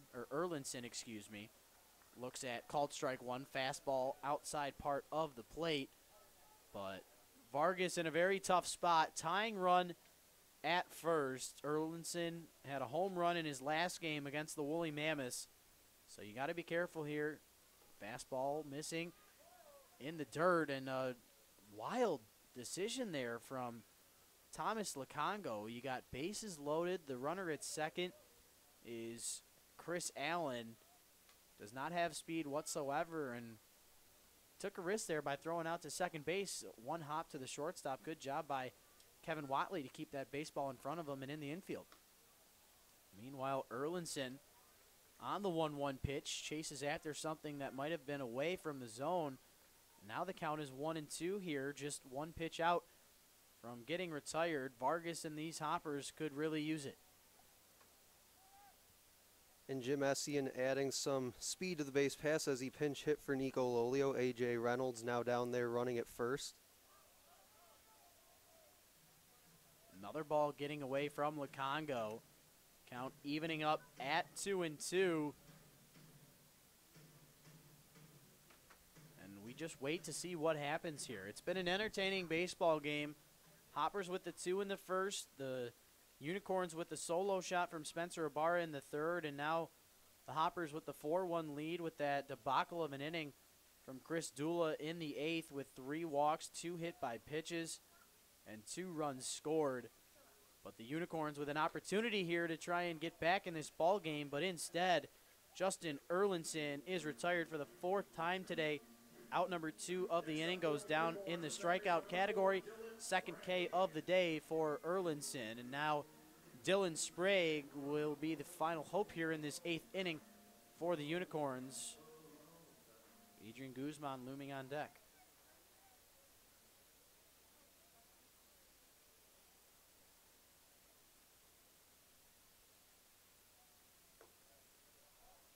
Sprague, the batter, now with bases loaded, looks at a ball to begin this at-bat. Sprague on the day, 0 for 2 with a ground out. Reached on a fielder's choice back in the 4th when Lolio was retired at second base, and then he reached on a walk in his last at-bat just in the past 7th inning. But loving what we're seeing here from Vargas after that leadoff single from Ward, the one-out single from Allen, and then Lolio reaching on the base on balls to load him. 2 strikeouts in the inning for Vargas, and he might be able to get out of this, but instead, that ball ricocheting off of Sprague's leg before the Diamond Hoppers could make a play. So Sprague stays alive, at least for the moment.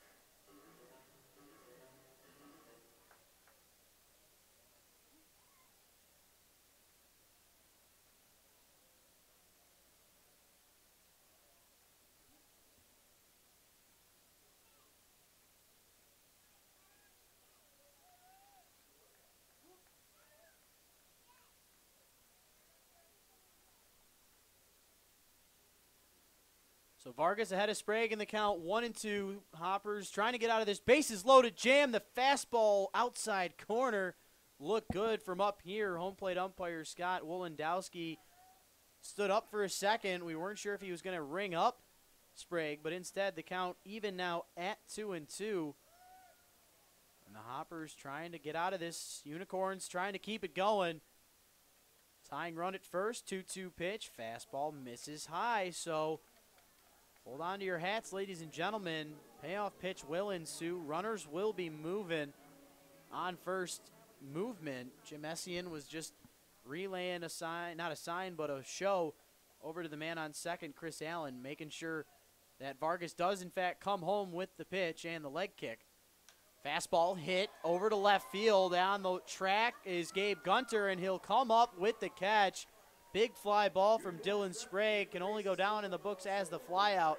They leave 3 men on base, and we will head to the top of the 9th, where the Hoppers will have their last at-bats of the day. And once again, you're watching the USPBL YouTube channel.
Welcome back, ladies and gentlemen. Rich Borland alongside Stephen McDonald for your broadcast, we head to this 9th inning. Eastside Diamond Hoppers leading the Utica Unicorns by 3 runs. Diamond Hoppers coming into play today 4-3. Unicorns coming into play today 3-4. We got Gabe Gunter, Cameron Coons, and Gunnar Buhner due up for the Diamond Hoppers here in this top of the 9th inning. Alex Vargas had ran into a little issue in the home half of the 8th, but he gets out of it unscathed. Unicorns left the bases loaded. They've left a lot of guys on base today. They left on 1 in the 1st, 1 in the 2nd, 1 in the 3rd, 1 in the 4th, 2 in the 6th, 1 in the 7th, and then the 3 right there in the 8th. When you leave that many base runners on, it's tough to win ball games, and adding all that up in total, 3, 4, 5, 6, 7, 8, 9, 10 base runners left on base here for the Corns in this one. And Gabe Gunter on the 0-2 effort swings and misses right through that one. Michael Skamonico not messing around whatsoever. 1 up, 1 down, and that is 3 straight strikeouts for the left-hander.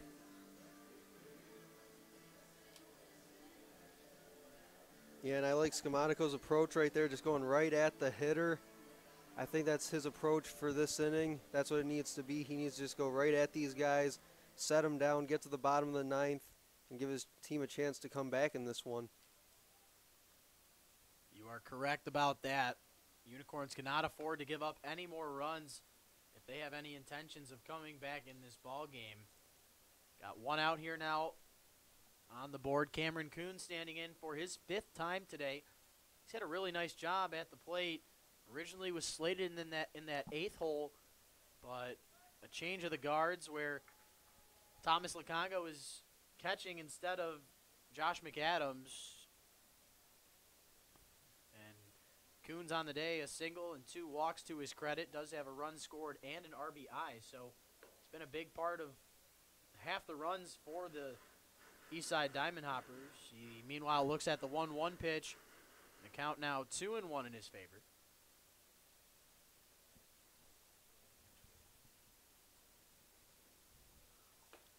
And on the 2-1, how about that heat right there from Skamonico? That one he brought back and fired one right down Broadway. There was nothing Coons could do about that. Coons had a big swing, but he'll have to shorten it up here against Skamonico with the count now at 2-2. Wind picking up a little bit, ranging out towards left field. The 2-2 pitch from Skamonico, fastball missing high and away. So now the payoff pitch will ensue as Cameron Coons trying to reach base safely for the 4th time today would be his 3rd walk of the day if he can look at one more for a ball. Payoff pitch, fastball in the dirt, fouled off though beforehand. So Coons staying alive. I thought originally that ball had just gotten away from Chris Allen behind the dish and was wondering why Coons wasn't trying to go towards first, but of course that's because he had fouled it off. So count stays at 3-2, infield, outfield at normal depth here against Coons. Skamonico with the long pause, the kick, the push, fastball, fouled off here once again. That one heading out towards M59. Want to mention what was going on here at the ballpark today. We have, of course, the Memorial Day festivities. First 750 fans received USPBL Star Spangled Banner sunglasses. It was also Dollar Day at the ballpark. Had dollar hot dogs, chips, and soft drinks.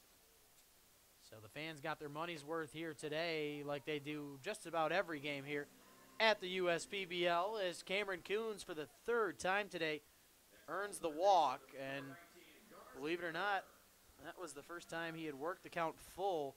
So a really nice at-bat there for Coons to give the Hoppers a base runner here in this top half of the 9th inning. He gives way to Gunnar Buhner.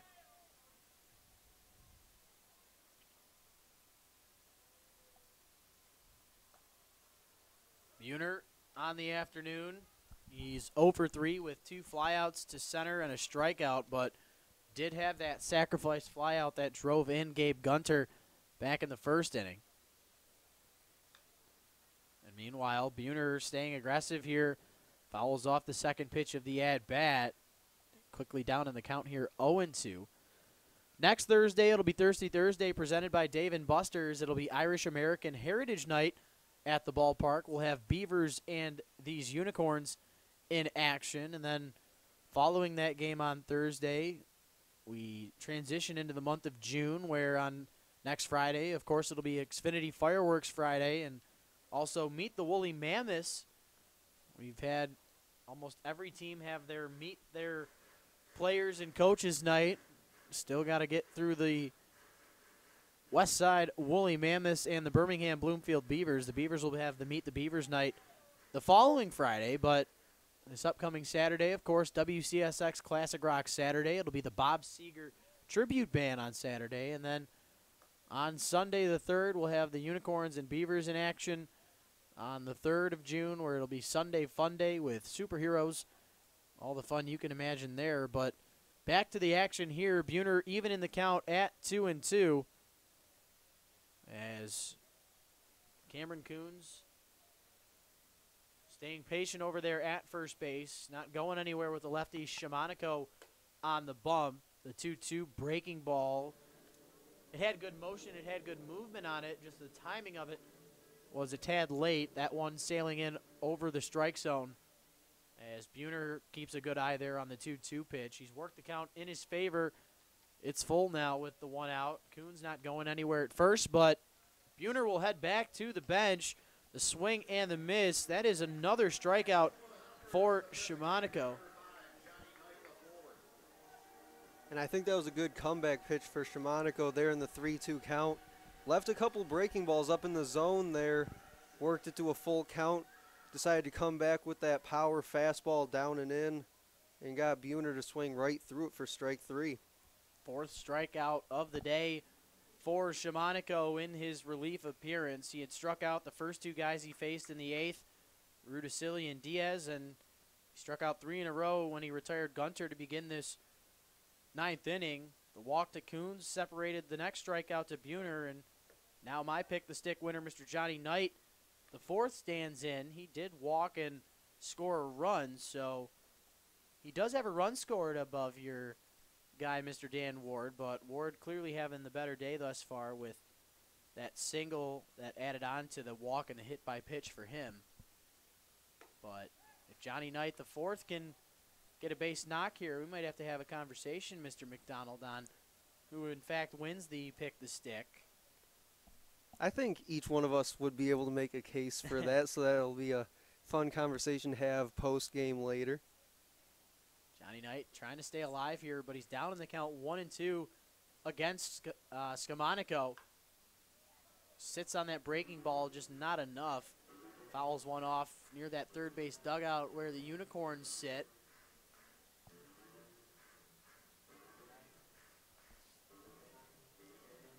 Unicorns in the home half of the 9th will have the 9-1-2 hitters due up. It'll be Guzman, Ibarra, and Grote. So pretty much the exact start you want if you're the Unicorns when you come into the dugout to bat in the home half of the 9th. You just need to get out of this top half first as Skamonico on the 1-2 pitch. Fastball missing high and away. You can tell from the body language there from Skamonico that was not where he wanted it. He probably wanted a high fastball that just misses the zone. But instead, that one nowhere close. So a waste pitch right there for the lefty. And now he'll be ready for the 2-2 pitch. Breaking ball, backdoor, got him swinging. Johnny Knight, the 4th, goes down for the 2nd time today via the strikeout. He strikes out the side, but does allow the walk to Coons. Skamonico with a nice outing once again. Nothing new for the left-hander. We head to the home half of the 9th. Hoppers will have the 3-run lead as we go to this final frame. You're watching the USPBL YouTube channel.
Welcome back, ladies and gentlemen, to the final half frame we go. Adrian Guzman and Spencer Ibarra and Carter Grote due up, the 9-1-2 hitters for the Utica Unicorns in their last hope here.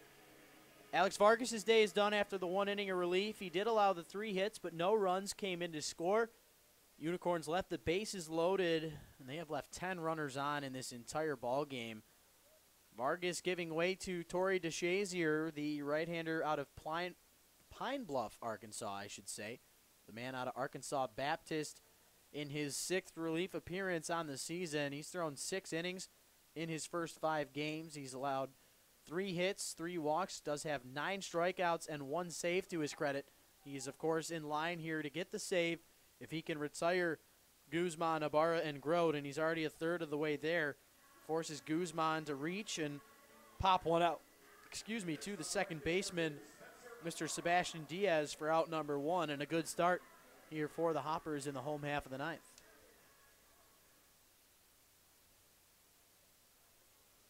But now DeShazier having to deal with Spencer Ibarra, the man who hit a solo shot off of Pete Grasso back in the 3rd inning. Backdoor slider, no strike called there. Nice try from DeShazier, but he cannot get the call. Ibarra on the day with that home run. He's 1 for 4. He struck out a couple of times, and he's grounded out to the pitcher. 1-0 pitch to Ibarra. Misses the zone. Low and inside in the dirt. So you got to be careful here. Don't want to let Ibarra reach base safely, because then Carter Grote and Dan Ward will be coming up behind him with just 1 out. The 2-0 pitch. Fastball outside corner, called for a strike. Brings the count to 2-1. 2-seamer outside corner, can't get enough of the zone, and DeShazier just like that, behind in the count here, 3-1. Infield, outfield at normal depth. Wind picking up just a little bit, flying towards the left field area. 3-1 pitch, called strike on that outside corner. Ibarra tried to sell the walk, but home plate umpire Scott Wolendowski making the right call there. That one painting that outside corner. Let's see if DeShazier can take that momentum into this pitch. The 3-2, fastball low and away. So Ibarra reaches safely on the 1-out walk, gets the Unicorns some type of action here in this home half of the 9th, and Carter Grote will be walking up. And the tying run standing in the on-deck circle in Dan Ward. And to finish off that last at bat to Ibarra, DeShazier with 4 straight fastballs down and away, missing with 2 of them, which led to the walk.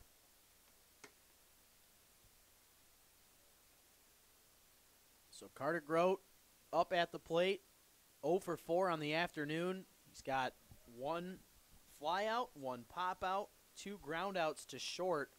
I'll tell you what, if he hits a grounder over to that short base or shortstop side, could end the ball game if you're Grote.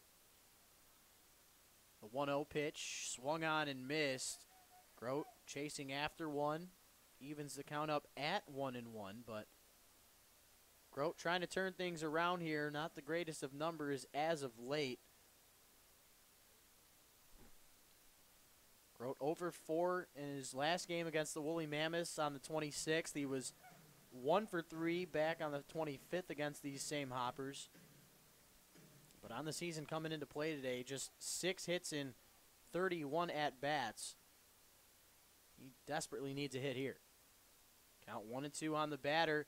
DeShazier with the slider gets away from Lukongo.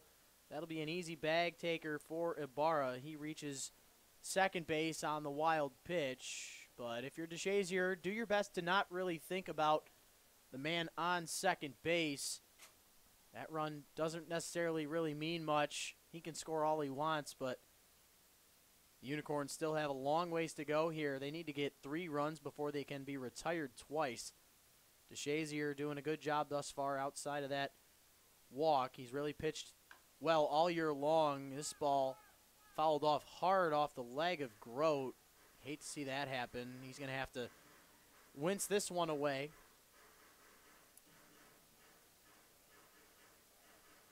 Yeah, Grote swung about as hard as he could.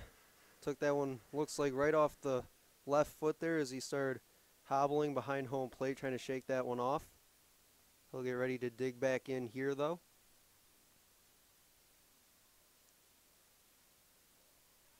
Grote had 2 hits in his first game this season, but he's yet to have a multi-hit game since then.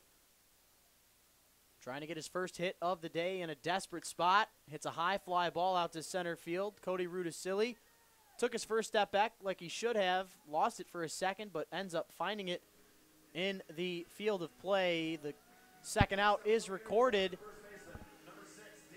And now Dan Ward will be standing in for the Unicorns' final hope.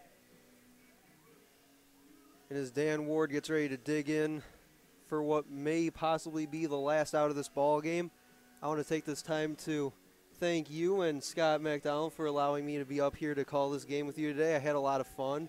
Hopefully you did as well. Yeah, it was a good time. Still not done yet, but can see all the broadcast interns working really hard this season, and excited to get you up here in the booth for a call, and we'll definitely have you up here again later on in the season as we go. Dan Ward, meanwhile, your Pick the Stick winner, already had a better game than my Pick the Stick winner, Mr. Johnny Knight IV, who went 0 for 3 on the day, did have a walk and a run scored, but Dan Ward with a single, a walk, and a hit by pitch, he's already done a better job.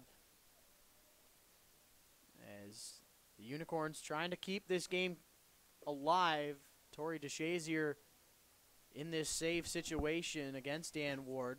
Misses with a couple of them out of the zone. 2-0 the count here on Ward.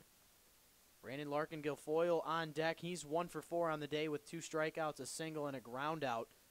So I guess you can really pick your battles all you want if you're DeShazier.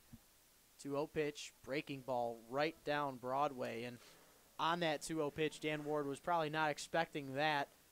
So he lets that one go past the wayside. The count 2-1 on the batter. Ward, open base over there at first, but DeShazier is going to try and claw back in this count. Gives a look over to second where Spencer Ibarra stands, and on the 2-1 pitch, Ward fouls one off, and just like that, the Unicorns are down to their final strike.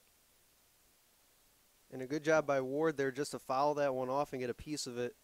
Pitch started up and in on him, looked like on the hands, and then just started kind of sliding back over the plate a little bit as it got in on Ward.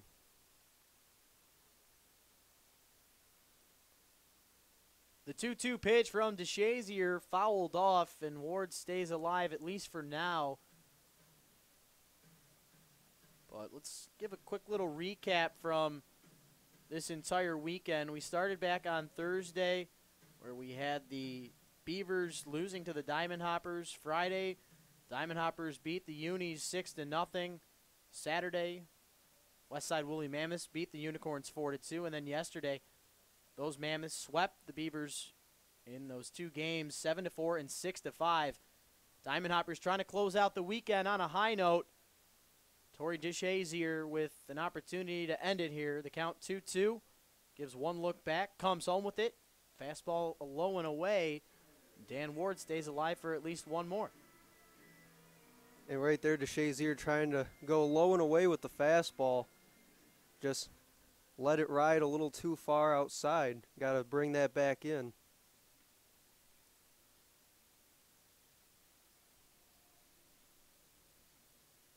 Payoff pitch from DeShazier. Will this game continue or will it end? Breaking ball outside corner. Ward is frozen, and he can't do anything about it.